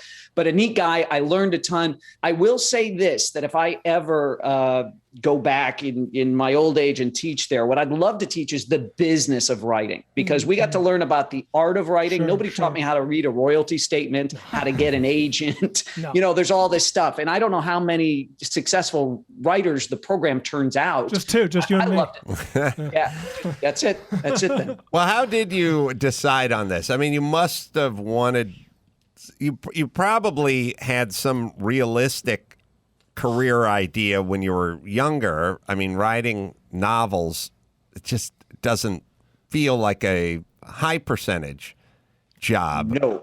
How did and not for the son of a United States Marine. In our house, the arts were something to make you better rounded. They weren't a career path. And so I went off to college. My dad had been doing a lot of work in Southern California. He'd gone into real estate development after the Marine Corps. He went to school on the GI Bill and then got involved in construction and stuff.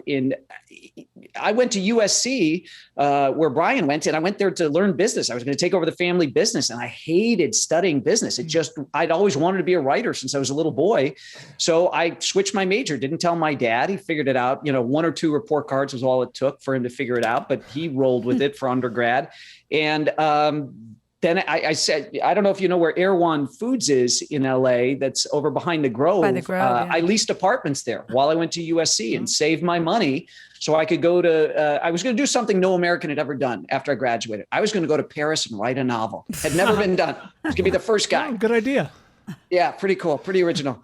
And I got 2 chapters into writing a book, and I had this voice in the back of my head that I think we all have at times in life, where it says, you know what, you're probably not that good at this. Why risk the embarrassment? Don't go out on this limb. Just don't do it. And growing up, there was a PSA I used to see on the weekends when we would sit around the TV, me and my brother, and it was a slogan for the United Negro College Foundation, which is, a mind is a terrible thing to waste. And I shortened it as a young adult to, a mind is a terrible thing, period. I really believe that which we're most destined to do in life, we're often most afraid of.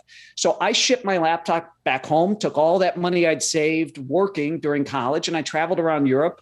And I came back, and my old man's like, well, you got to get into the business, and you studied creative writing. And he got me an interview at William Morris to go into the agent training program. Wow. He's like, I don't care about that Kevin Spacey movie, Swimming with Sharks. It can't be that bad. I love that movie. It's that bad. It's just like that. But I got all the way through, and I'd come up with this idea while I was traveling overseas for a budget travel series. Get a backpack, get a rail pass.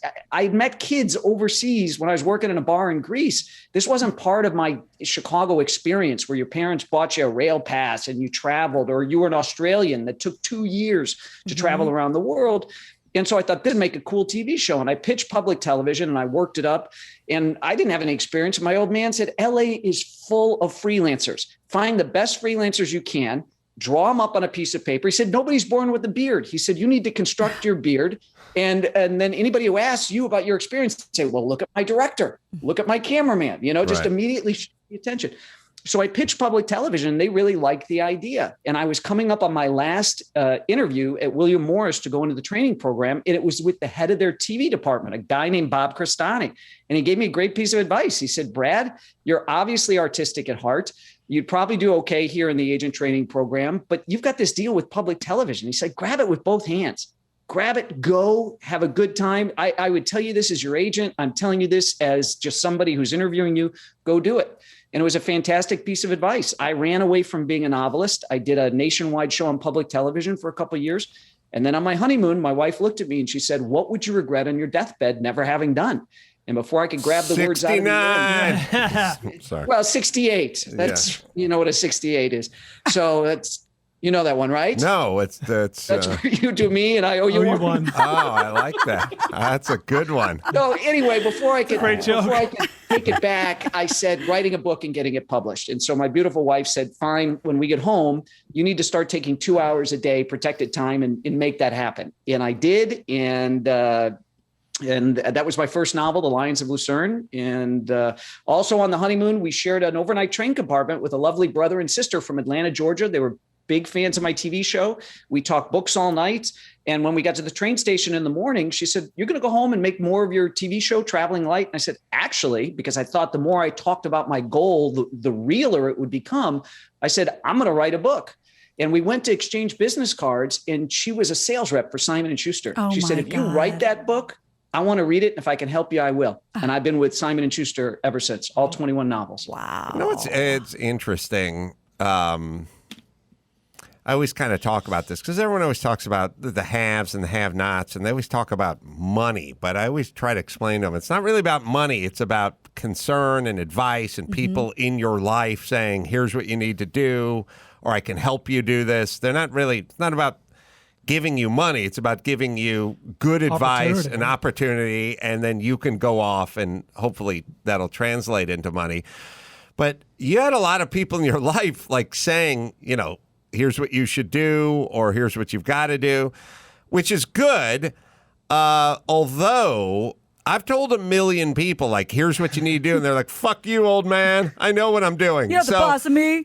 The person who's the recipient of it, you got to give that person some credit, because a lot of people just go, I know what I'm doing, or get out of my business. The ability to execute that advice or that opportunity or whatever, that's a skill. Yes, but there's something, but also you have to wonder, what is it about your temperament or your posture or your demeanor that invites people to go, here's what you need to do? Because most people don't feel comfortable saying that to other people, but there has to be some sort of unspoken, as they would say when you were in Paris, je ne sais quoi, that Brad possesses, that people go, I would like to. I mean, it could literally just be body language. Yeah. You know what I mean? I mean, it's probably 18 things, but there's something about you that make people want to go, here's what you need to do, and I'm rooting for you. Either that, or I would have sucked in the agent training program, and this guy was really nice. He weeded you out. You couldn't wash my car. You couldn't pick up my dry cleaning fast enough. Yeah, I mean, it just sounds like kismet after kismet, which it is.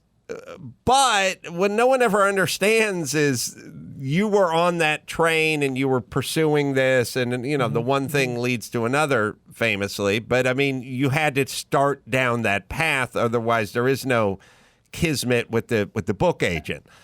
Ace, I got to tell you, the kismet was unbelievable, because that was a shared overnight compartment on my honeymoon. It was our last overnight ride. We were going from Oktoberfest in Munich to Amsterdam, and I had spent the entire honeymoon trying to change that compartment so we could have a private.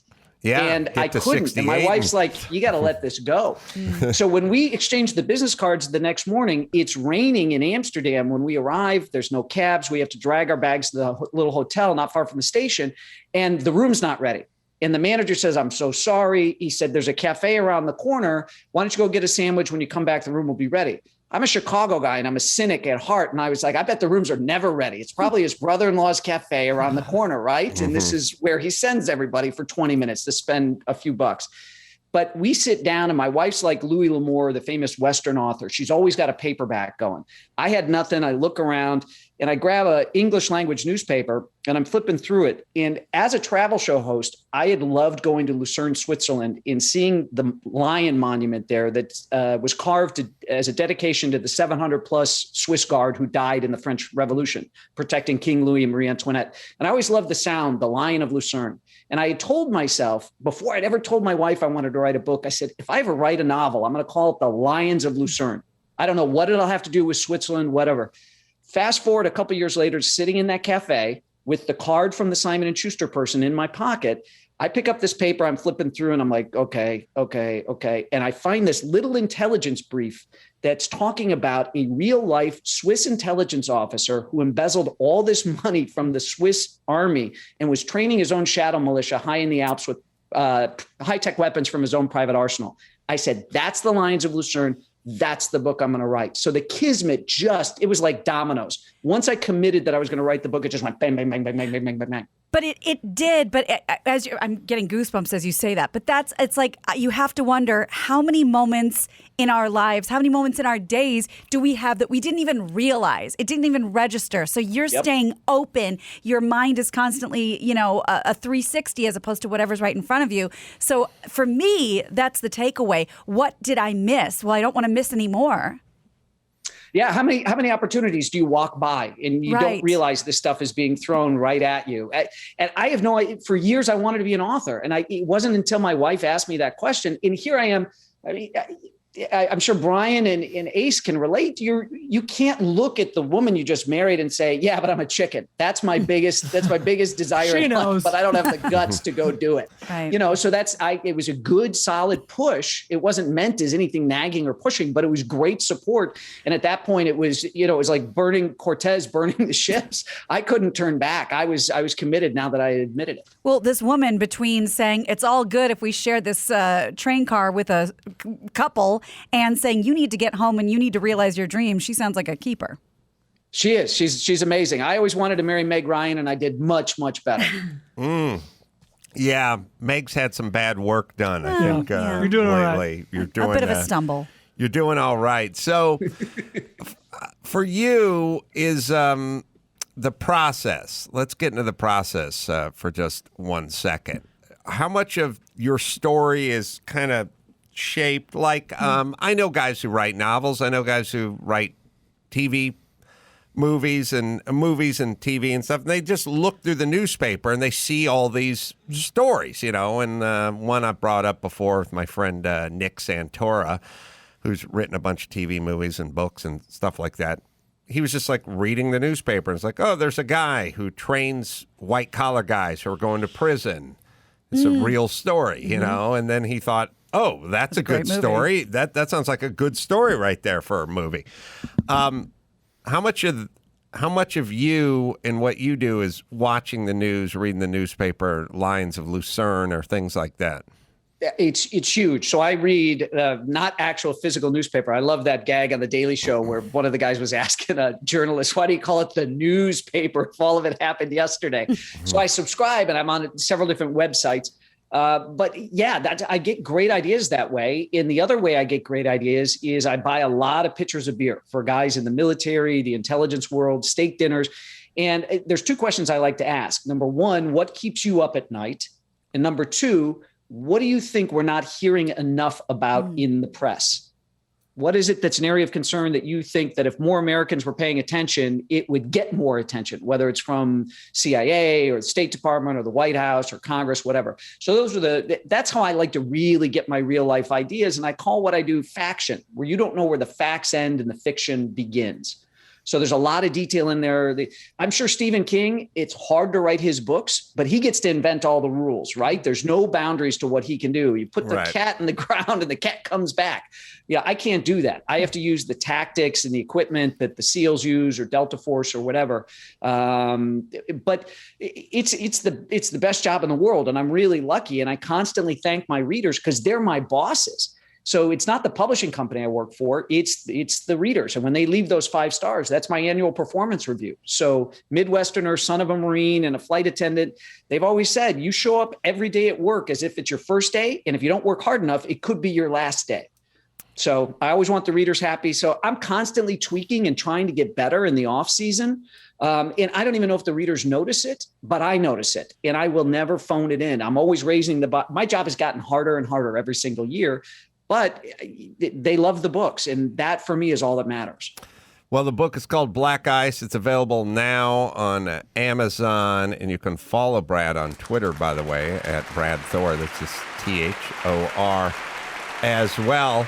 Hey, next time you're in Hollywood having one of your high-powered meetings out here, as these options become reality, come by and say hi. I would love to. It'd be great to be on set with you guys again.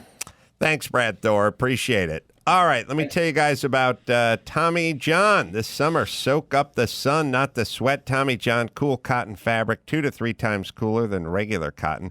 Get a pair of new Tommy John underwear and let your buns breathe. Oh, especially when you're traveling or you're active or you're hiking or you're exercising. Dozens of comfort innovations like breathable, lightweight, moisture-wicking fabric, 4 times the stretch of competing brands. Once you try Tommy John underwear, you're never going back. Tommy John doesn't have customers. They have fanatics. I am wearing mine as we speak. Yeah, I those are will cute. always wear Tommy John. And again, they dry fast on you. So if you're going out hiking around, working up a little lather, you can go back to the house, walk around. They'll just air dry right on you. It's the best pair you'll ever wear. It's free. Guaranteed. Right, Dawson? Right now, get 20% off your first order at TommyJohn.com/Adam. Go to TommyJohn.com/Adam for 20% off. TommyJohn.com/Adam. See site for details. All right. We'll take ourselves a quick break. We'll come back and do the news right after this.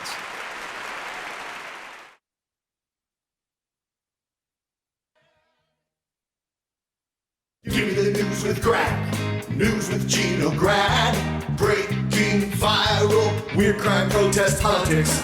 Give me news with Gina Grad, stuff they saw on TMZ, Joe Biden, Kamala. Meet news with Gina Grad.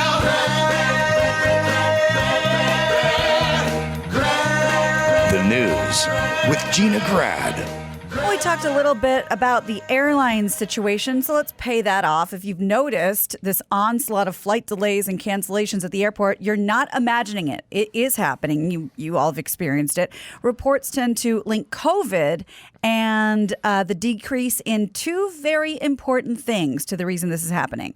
So, A, not only did they encourage many pilots and flight attendants and anyone related to this industry to take early retirement last year as companies were desperate to downsize, they don't have enough planes now either. Why? Because they all went into storage. Business Like the Insider. rental cars. Well, yeah, exactly. Business Insider reports that many U.S. carriers shed older aircraft from their fleets in this cash-saving effort during the worst of the pandemic when, what was it, like 2% of people were flying. Now that demand is ramping up, airlines are finding themselves without enough planes because to get it out of the storage facility and bring it back into service is way too expensive for airlines to dust it off and get it ready for flying. Business Insider goes on to confirm that airline schedules are now highly unreliable. Travelers booking flights should be prepared for all kinds of unexpected changes, cancellations, changes to airline schedules. They occur anytime, all the time. You have to check your booking constantly. And like I said, I took a friend of mine to the airport yesterday in the middle of the afternoon. As we're getting closer, it's getting pushed back. She's like, just drop me off. It's fine. I dropped her off. Like I said earlier, they're missing a pilot. They decided to pull him off of this flight to Dallas and send him somewhere else. And there just aren't enough pilots. So everybody got put in a hotel. They pushed him back all morning, rerouted her to Chicago. She had to double back. It's chaos out there. Well, how do you guys explain this? The airport, LAX, and Burbank, those are 2 airports. They were really crowded the last few times we landed, last few times we took off. So now you have that anxiety of how crowded it's going to be. Can you park? It's hit and miss. Like I've been at airports that have been ghost towns and some that have been packed. Right. Can you park in the parking, or you have to park outside and take a shuttle in? Do you have to factor that time in? Blah, blah, blah. We flew Delta to North Carolina. As we pulled into the airport, I said, oh, this is a ghost town. It was not crowded at all. Mm-hmm. And again, everyone always tries to assign a day or something to it. You know, they go, well, the Tuesday after Arbor Day, you got to expect there's going to be, people get super superstitious. Yes. They start like, we got to throw the Virgin in the volcano so we can get a good crop yield this year. But it's always like, this was Friday morning and there just wasn't anyone at the airport. Right. But at the Delta gate, that was packed. Oh, really? So in general, there wasn't really anybody. Mm-hmm. I mean, no traffic coming in, wide open, pull up to the curb, and then get to Delta, and security's going out into the sidewalk and a place of madhouse. So now how does it work where the airport is not very crowded, but Delta is packed? Well, oh, sorry, Gina. I don't know for a fact about this one, but I know, like, for example, SFO is a United hub, so that can be dead, but United could be crazy. Right. If an airline routes a lot of their flights through there, that could be an answer. Right. And that's kind of what I was thinking. But like, you know, these reports are saying Delta's the one that's short a few planes, or American forgot their pilot, or, you know, this is just, it's catch as catch can with all of these. Southwest is having the same problem. Yeah, they moved the gate. There's going to have to be, well, I don't know, maybe someone's going to fill this gap, but somebody's going to say, it just can't be the cheapest. Right. There has to be some intermediate thing where people pay a little more for a little better service, a little better meal, a little better whatever. It just can't all be what is the cheapest. We did not know, you know, 40 years ago, everyone thought it was about the fastest. Right. But we didn't know we were going to revert back to the cheapest, essentially. Remember the days where that was standard? The cutlery and the meal and oh my God, I have vivid memories of the cold silverware, the champagne cart. Oh yeah, yeah. I was thinking about this the other day as I was being offered a box of empty calories and M&Ms and Triscuits, dried meat. Right. I was thinking about the ice. Now, so I had a few power moves. I started flying first class. I had never really flown before, and then the next thing you know, you're going out to do Letterman or something like that. They give you a first class ticket, L.A. to New York, you know, and that was the height of luxury. The ice cream sundae cart. Oh, they would roll the sundae cart. Never the meal. You had your choice of the meal. Yes. You know, you want the steak, you want the fish or the chicken, whatever. But at the end, they would roll that cart. And they'd stop the cart and they'd go, would you like an ice cream sundae? And I'd go, yes, I would. And then they'd go, would you like the hot fudge sprinkles? Or would you like the tapioca, or the caramel, or would you like the strawberry sauce and the whipped cream and nuts? Or what would you like? And I'd go, yes. Yeah. Suicide. Hit it all. I love Put it all on there. I love that you're saying that, because right before you told the story, I was going to say whatever you're about to say reminds me of one of my favorite Seinfelds, where he's in first class and Elaine's in the back, and how, you know, the contrast is, and she rolls the sundae cart up to him and says, more anything? And he says, more everything. Those were those days. Yes. I remember the champagne cart because I helped myself once and was yelled at that it was not a self-serve cart. Right.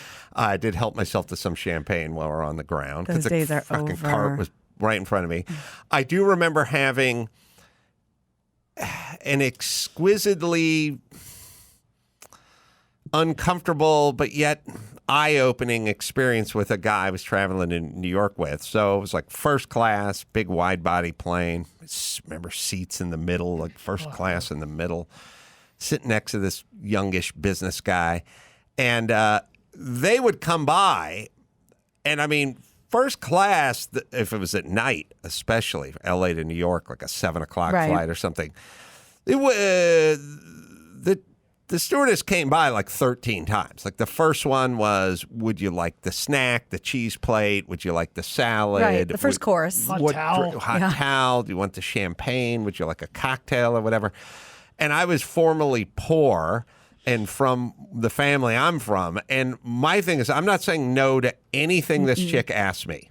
And overcorrection. Champagne. Yeah, I'll have some champagne. Would you like a? Yeah, I'll have a cocktail too. Like, we have cheese. Yeah, I'll have the cheese and the warm nuts. And this guy sat next to me just said no to everything. And the meal, the ice cream cart, the champagne. That's its own power move. Just no. And I thought, who is this guy? Who is he that he says no to every Buddhist monk? A cup of warm nuts. They would have the mixed warm nuts. Like, no, coffee, no. And she'd keep coming around for you want the tea, the coffee, because everything was done in stages. It would start with the champagne. It would 9 courses. Go to the cheese platter. Then it would go to the salad. Then it'd go to the main meal. Then it would go to the dessert. And then it would go to the coffee and the tea and the after, liqueur, which you like a little after meal liquor. And now, no to everything, and it just bugged the shit out of me the entire flight. You should have leaned into your hillbilly ways and said, "Can I have his?" I'll take his. Yeah. I frequently ate nuts of people that fell asleep. Frequently. You reached over?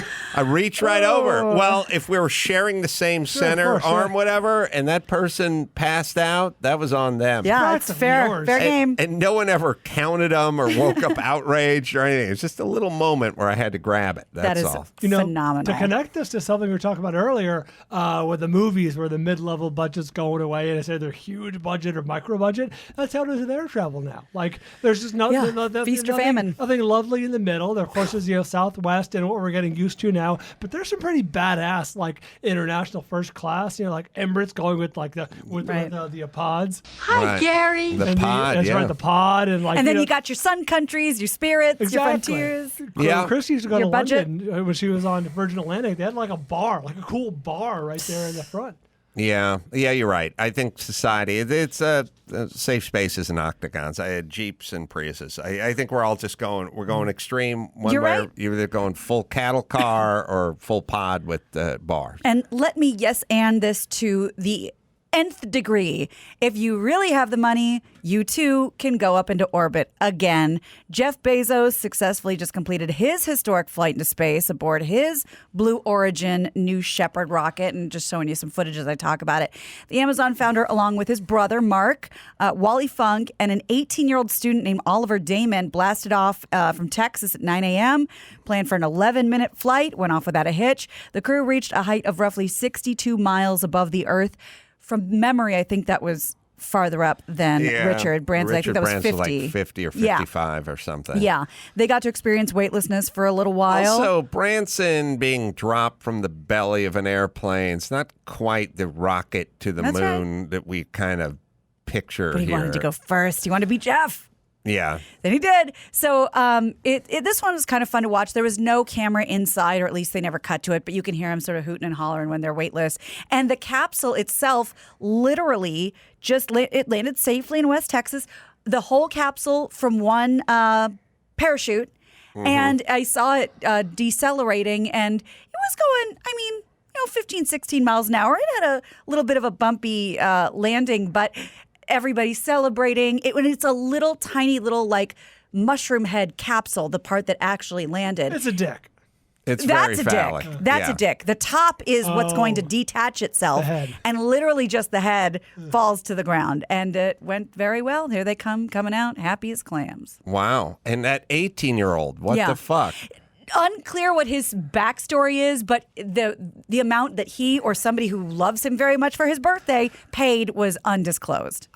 Wasn't that the story about a guy buying a seat and then having to back out, or was so that he got something to go. else? Nope, so that the was 18-year-old went. Yeah. Yeah. 18. Where do you go from there? Yeah, it's all literally downhill from there. Yeah. And Bezos and God. But I wonder what they talked about. I wonder if he got in on stuff. Like I wonder what that means. 18. Sell your shares.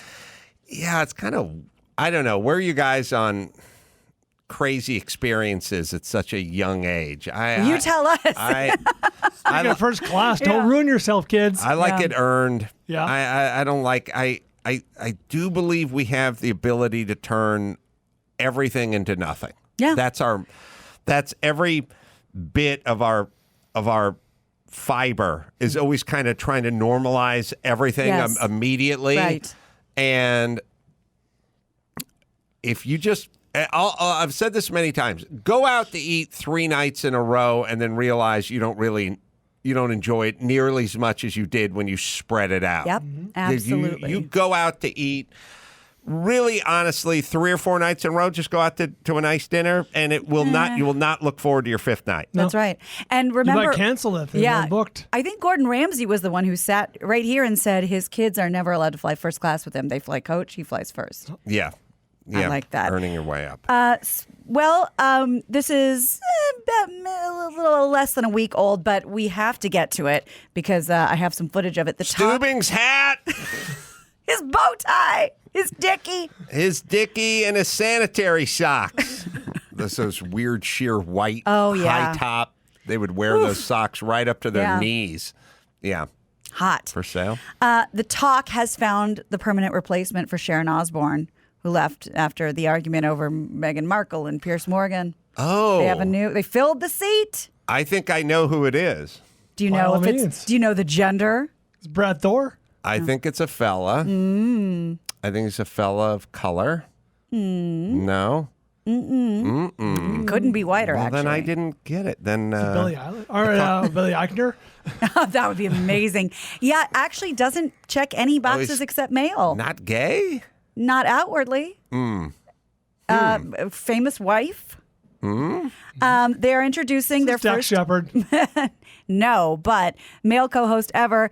Let's just watch a minute of the announcement, bringing him on stage and all the fanfare. The newest member of the Talk, Jerry O'Connell. Fan of the show, Jerry O'Connell. Jerry O'Connell comes out. I think Jerry is universally beloved. Yes, everyone loves Jerry. And, they get instant access to Rebecca Romaine. Bringing everyone flowers. They couldn't be more hyped. He's a nice fellow. He's hamming it up. Enjoy while it lasts, Jerry. Sit down, everybody. Sit. Jerry O'Connell. I know he brought flowers. I know. What a gentleman. Jerry. We are so excited. How does it feel? How does it feel, man? It's really exciting. First of all, I want to say you ladies have been so welcoming to me. I mean, I came here as a guest months ago. We'll get him drunk and ask him what he really thinks in 4 months. You're kind, you're fun, and it worked. And here we are, and we're gonna have a lot of fun. We really are. Yeah, apparently he was just a guest, and they all fell in love with him. Oh, well, who was I? I was talking. Who were you thinking? Bryan has the drop of KGB's brother. Oh, yeah. Come on. Oh, God. I always forget how to say this guy's name. Yeah. Bryan will find it. Yeah, he will. I will. It's going to take a minute. There's a new computer as of today. Sorry to put you Did you think he really was he'd be great? Yeah, he would be great when I can think of how to say his name. But you won't have to in a minute. Yeah, the problem with all these shows, I think, with the dude now is like you can be a dude, but you're not really going to be able to fully express your male points of view. Oh, no, and they'd appreciate if you didn't. This show. You're going to have to sort of go along and get along. Oh, yeah, Akbar Kabajamilia.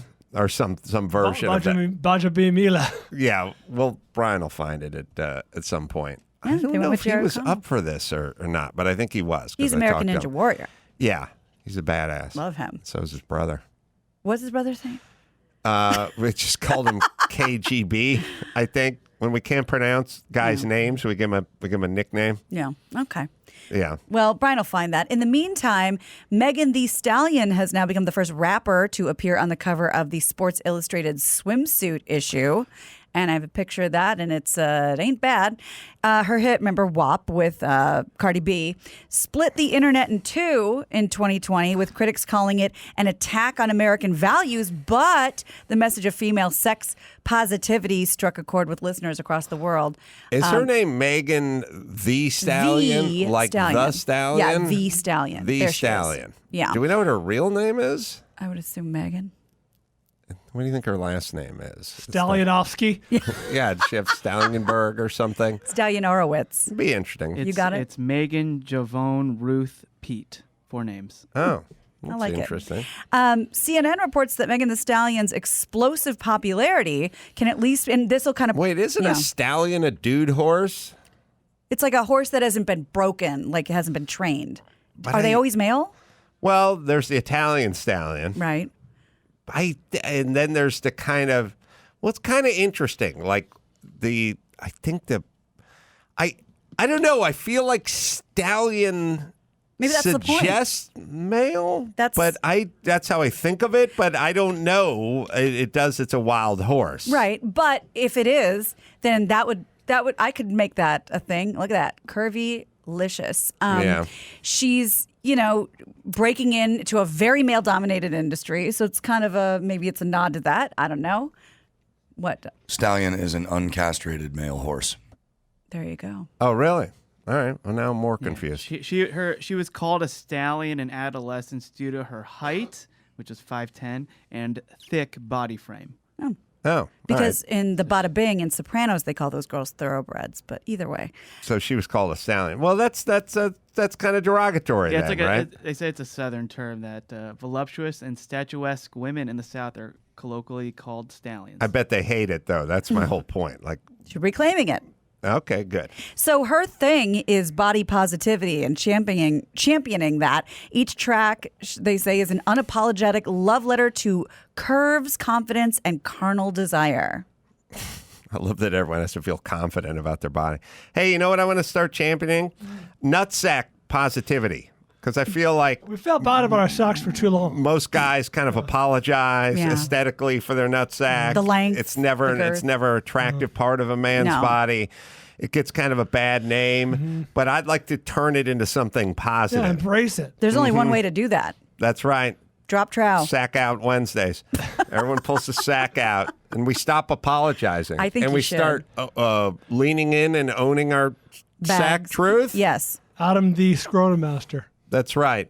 We gotta do that, and then maybe I could get on in Sports Illustrated and wear some like dolphin shorts with no underwear and just kind of really have one hanging out. sit in a park bench and just kind of let it breathe a little bit. Yeah. Have the kids behind me. Obviously, it's not a weirdo type thing. You're so brave. I'm trying to get people confident, feeling positive No, I get about their scrotal area. I think it's time. It's time to put an end to sack shaming. Yeah, there's a lot of sack shaming out there. Sorry. All Go right. ahead. Well, I hope this is a resolution for next year. A recent poll from YouGov reports that 1 in 5 people in the U.S. do think the COVID-19 vaccine has a microchip in it. According to How many? 1 in 5. 1 in 5? To the Economist/YouGov poll, when asked how likely they thought it was that, quote, the U.S. government is using the vaccine to microchip the population, 20% of U.S. adults said they believe it was definitely, probably true. 14% weren't sure. Definitely / probably. 1 out of 5 adults. Of this poll. Oh, well, the of majority. This poll. Yeah, but it just can't be 1 in 5 Americans think there's a chip. According to the week. This week, when broken down by vaccination status, 51% of those not vaccinated believe that there is a chip. 9% of fully vaccinated people believe there's a chip.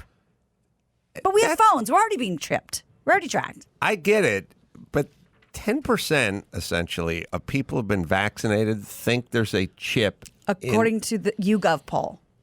I wonder where they found these. That seems too high to me. I mean, I do like to marvel at how dumb or crazy or whatever everyone is. But, when you do those things where it's like 41% of Americans think Elvis is still alive, I'm like, was that really? Or are we just that lucky that we've never run into that person? I think they're either onto something there. I believe 1 out of 10 people. And let's look at it glasses half full. Most people don't believe this. Yeah, 90% of people.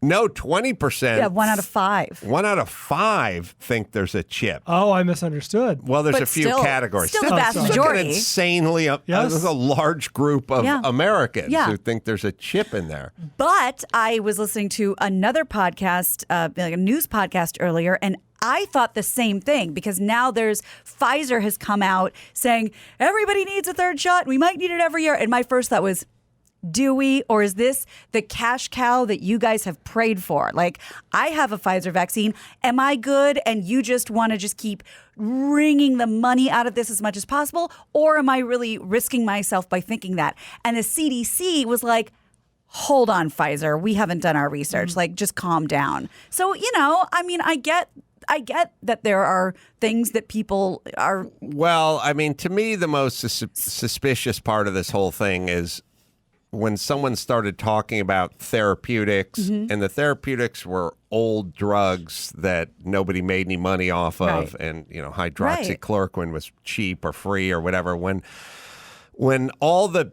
old stuff where the patent had run out and people were making generic versions of it, and it was essentially close to free, and everyone turned on essentially the stuff that had no profit to it. That we already know won't kill you because they use it for other things. Yeah, that part of it made me get a little big pharma. Yeah. Few thoughts in that. The war on therapeutics kind of got me into.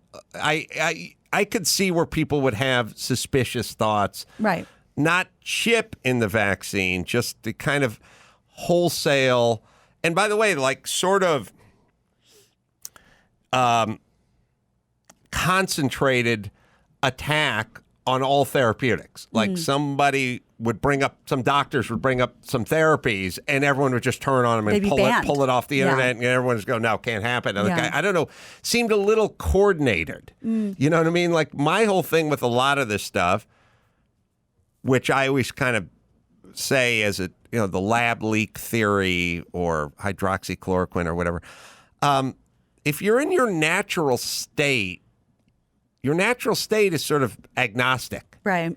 You know what I mean? Like someone could go, I want you to try this restaurant. You've never eaten at before. You go, oh, okay, tell me about it. Not what's in it for you. The place sucks. We're not going there. Right. Like the guy who runs the place at racist. Like, what do you want from me? Too many thoughts in advance. You know what I mean? Like that suggests, are you in with the restaurant or are you in with their competitors? Like, why what's a strong reaction?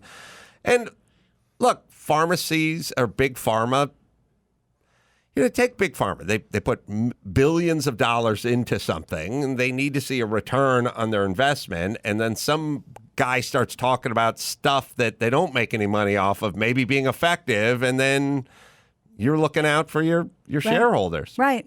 I'm also wondering if you consider this. I mean, it does seem like an ugly American thing. We're talking about to booster or not to booster, and we've, anyone who's wanted a vaccination in this country, I would imagine could have gotten it by now. And now we're talking about like a third booster, a third shot or whatever. And so many developing nations haven't even had their first vaccine. So we're sitting there fighting over, do you get your next one? And then it's like, there are people literally dying in the street in India, ironically, where the active ingredient is made, and they haven't had access to their first one. So what do we do? Yeah, I heard not a good look for a nation. It was like Haiti had less than 2% of people vaccinated or something, which is really... It really just says we have no infrastructure. Right. Like we don't know how to run anything. Right. We don't know what's going on. There's like no. Their president or whatever you want to call him was just assassinated in this crazy coordinated attack. Oh right. That was insane. Like they heard people speaking English and Spanish, and I think they said they were the DEA, which kind of like runs things. So they let them right into the compound and like went right up and I think shot the wife. I think she lived. Why the wife? And assassinated him, like crazy shit going on. Yeah. Anyway. Well, all right, give him the booster or something. We have another athlete coming out and proud. Now, Nashville Predators prospect Luke Prokop became the first active player under NHL contract to come out as gay. He made the announcement on Instagram in a letter. The defenseman from Edmonton was selected in the third round by the Predators in 2020 and signed a Gay, 3-year. huh? Mm-hmm. You think he's a against the boards guy or? He's a high sticking, fellow. is that what you're What gonna I'm say? saying is we got tops and bottoms. I gotcha. Against the board is the bottom. Okay. Trying to dig the puck out of the board. The guy comes up behind him. That's the top. This is good. Let's see if Work I on can work this. this out.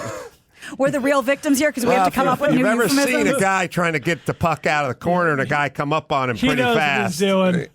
You get it. I didn't realize that. There ain't no tops trying to get that puck out of that board. Oh, boy. Okay. Oh, yeah. Well, now I want to watch. Look it up. I will. He likely will spend next season back in junior hockey in Canada, but will be taking part in the Predators' upcoming canceled. training camp. Mm-hmm. So good for him. Yeah. Hockey's a good one to look at the ratings for. It's a pretty conservative sport. You know what I mean? I don't think there's a lot of kneeling going on. No, hockey's probably. I mean, I don't know what the pecking order is. I think basketball is probably the wokest, and then hockey's probably the least in the woke Right. department. Possibly, But yeah. I don't know how their ratings went. But they had a couple of big. I mean, it was a good. I mean, they had two big markets. They had Florida and they had Canada. Mm-hmm. You know, And Canadians seem pretty live and let live as a people. yeah, the people are. I don't know the minute. I don't know that the leaders hulking- are, but Gotcha. the people I seem to see. be that way. Do we have time for one more? Yes. Okay. Talk about a hero. Let's talk about a rancher named Frank Reynolds, 53 years old in Gillette, Wyoming. He got himself in a little trouble recently. He rolled his ATV, dislocating his shoulder, breaking several ribs, very, very much in pain, pinned underneath the ATV, so far out in the middle of nowhere, nobody could hear him. He had to survive for 2 days, and he had nothing with him except a bottle of water and a 12-pack of Keystone Light. And that is what kept him alive. Beer's food. For 2 days, he waited for someone to find him. Along the way, he stayed hydrated by drinking the water, drinking all the Keystone Light. Eventually, a neighbor tracked him down and got him to the hospital where he fully recovered. Thankfully. Are you sure this guy just doesn't hate his wife and just wanted to go drink a fucking I 12-pack in rolled peace my- for like the first time ever? That's a very good I bet that's Craziest true. thing. Coming Yeah. in, The telling him to damnedest get thing. his feet off the furniture. Yeah.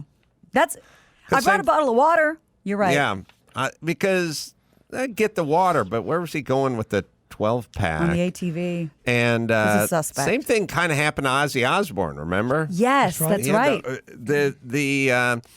The ATV is kind of the hippopotamus of the outdoor 4x world, which is Interesting, yeah. everyone's always talking. They think the race cars or the motorcycles. That ATV is the one that gets you, Right. And they don't. And it's the hippo. It's like everyone thinks they're they're cuddling fine. and cute and whatever. They're the ones who kill the most people. Yeah. That's what those quads are. Well said. People get on them. They feel totally secure. You know, if you get on a motorcycle and you just get on it and you just put your feet up on the pegs, you just fall over. Right. You get it real quick. Like, I got to keep this thing upright. You get on the quad, you're just sitting there and you're like, oh, I got room between my legs for a 12-pack of Natty Light or Keystone or whatever it is Do I'm we even traveling have with. Keystone here? Oh, yeah. How dare you? Yeah. Dawson, come on, buddy. Oh, yeah? Oh, yeah. Oh, Okay. yeah? Oh, yeah. All right. All right, let's Drink bring it it all, home. You got it. I'm Gina Grant. Yes, go ahead. And that's the news. More everything! Gina. That was the news with Gina Grad. Well, let me tell you about LifeLock. As more people get vaccinated, summer travel is heating up. Watch out for pandemic-related travel scams like fake airline tickets and hotels booked online that could expose your info. It's important to understand how cybercrime and identity theft are affecting our lives. Every day, we put our info at risk on the internet. In an instant, cyber criminals could harm your finances and your credit. Good thing there's LifeLock. LifeLock helps detect a wide range of identity threats like your social security number for sale on the dark web. If they detect your information has potentially been compromised, they will send you an alert. So protect yourself with LifeLock, right, Dawson? No one can prevent all identity theft or monitor all transactions at all businesses, but you can help protect what's yours with LifeLock with LifeLock by Norton. Join now and save up to 25% off your first year by using promo code ADAM. Call 1-800-LifeLock or head to lifelock.com. Use promo code ADAM for 25% off. All right, you can go to amcarolla.com for all the live shows and check out our Chassis channel on Pluto TV 687. It's all free. Lots of content going up there. I want to thank Brad Thor and his best-selling book, Black Ice, available now on Amazon. Until next time, it's Adam Crow for Gina Grad and Brad Thor and Paul Bryan. Say it! Mahalo. Hi, everybody. I'm the alpaca lady.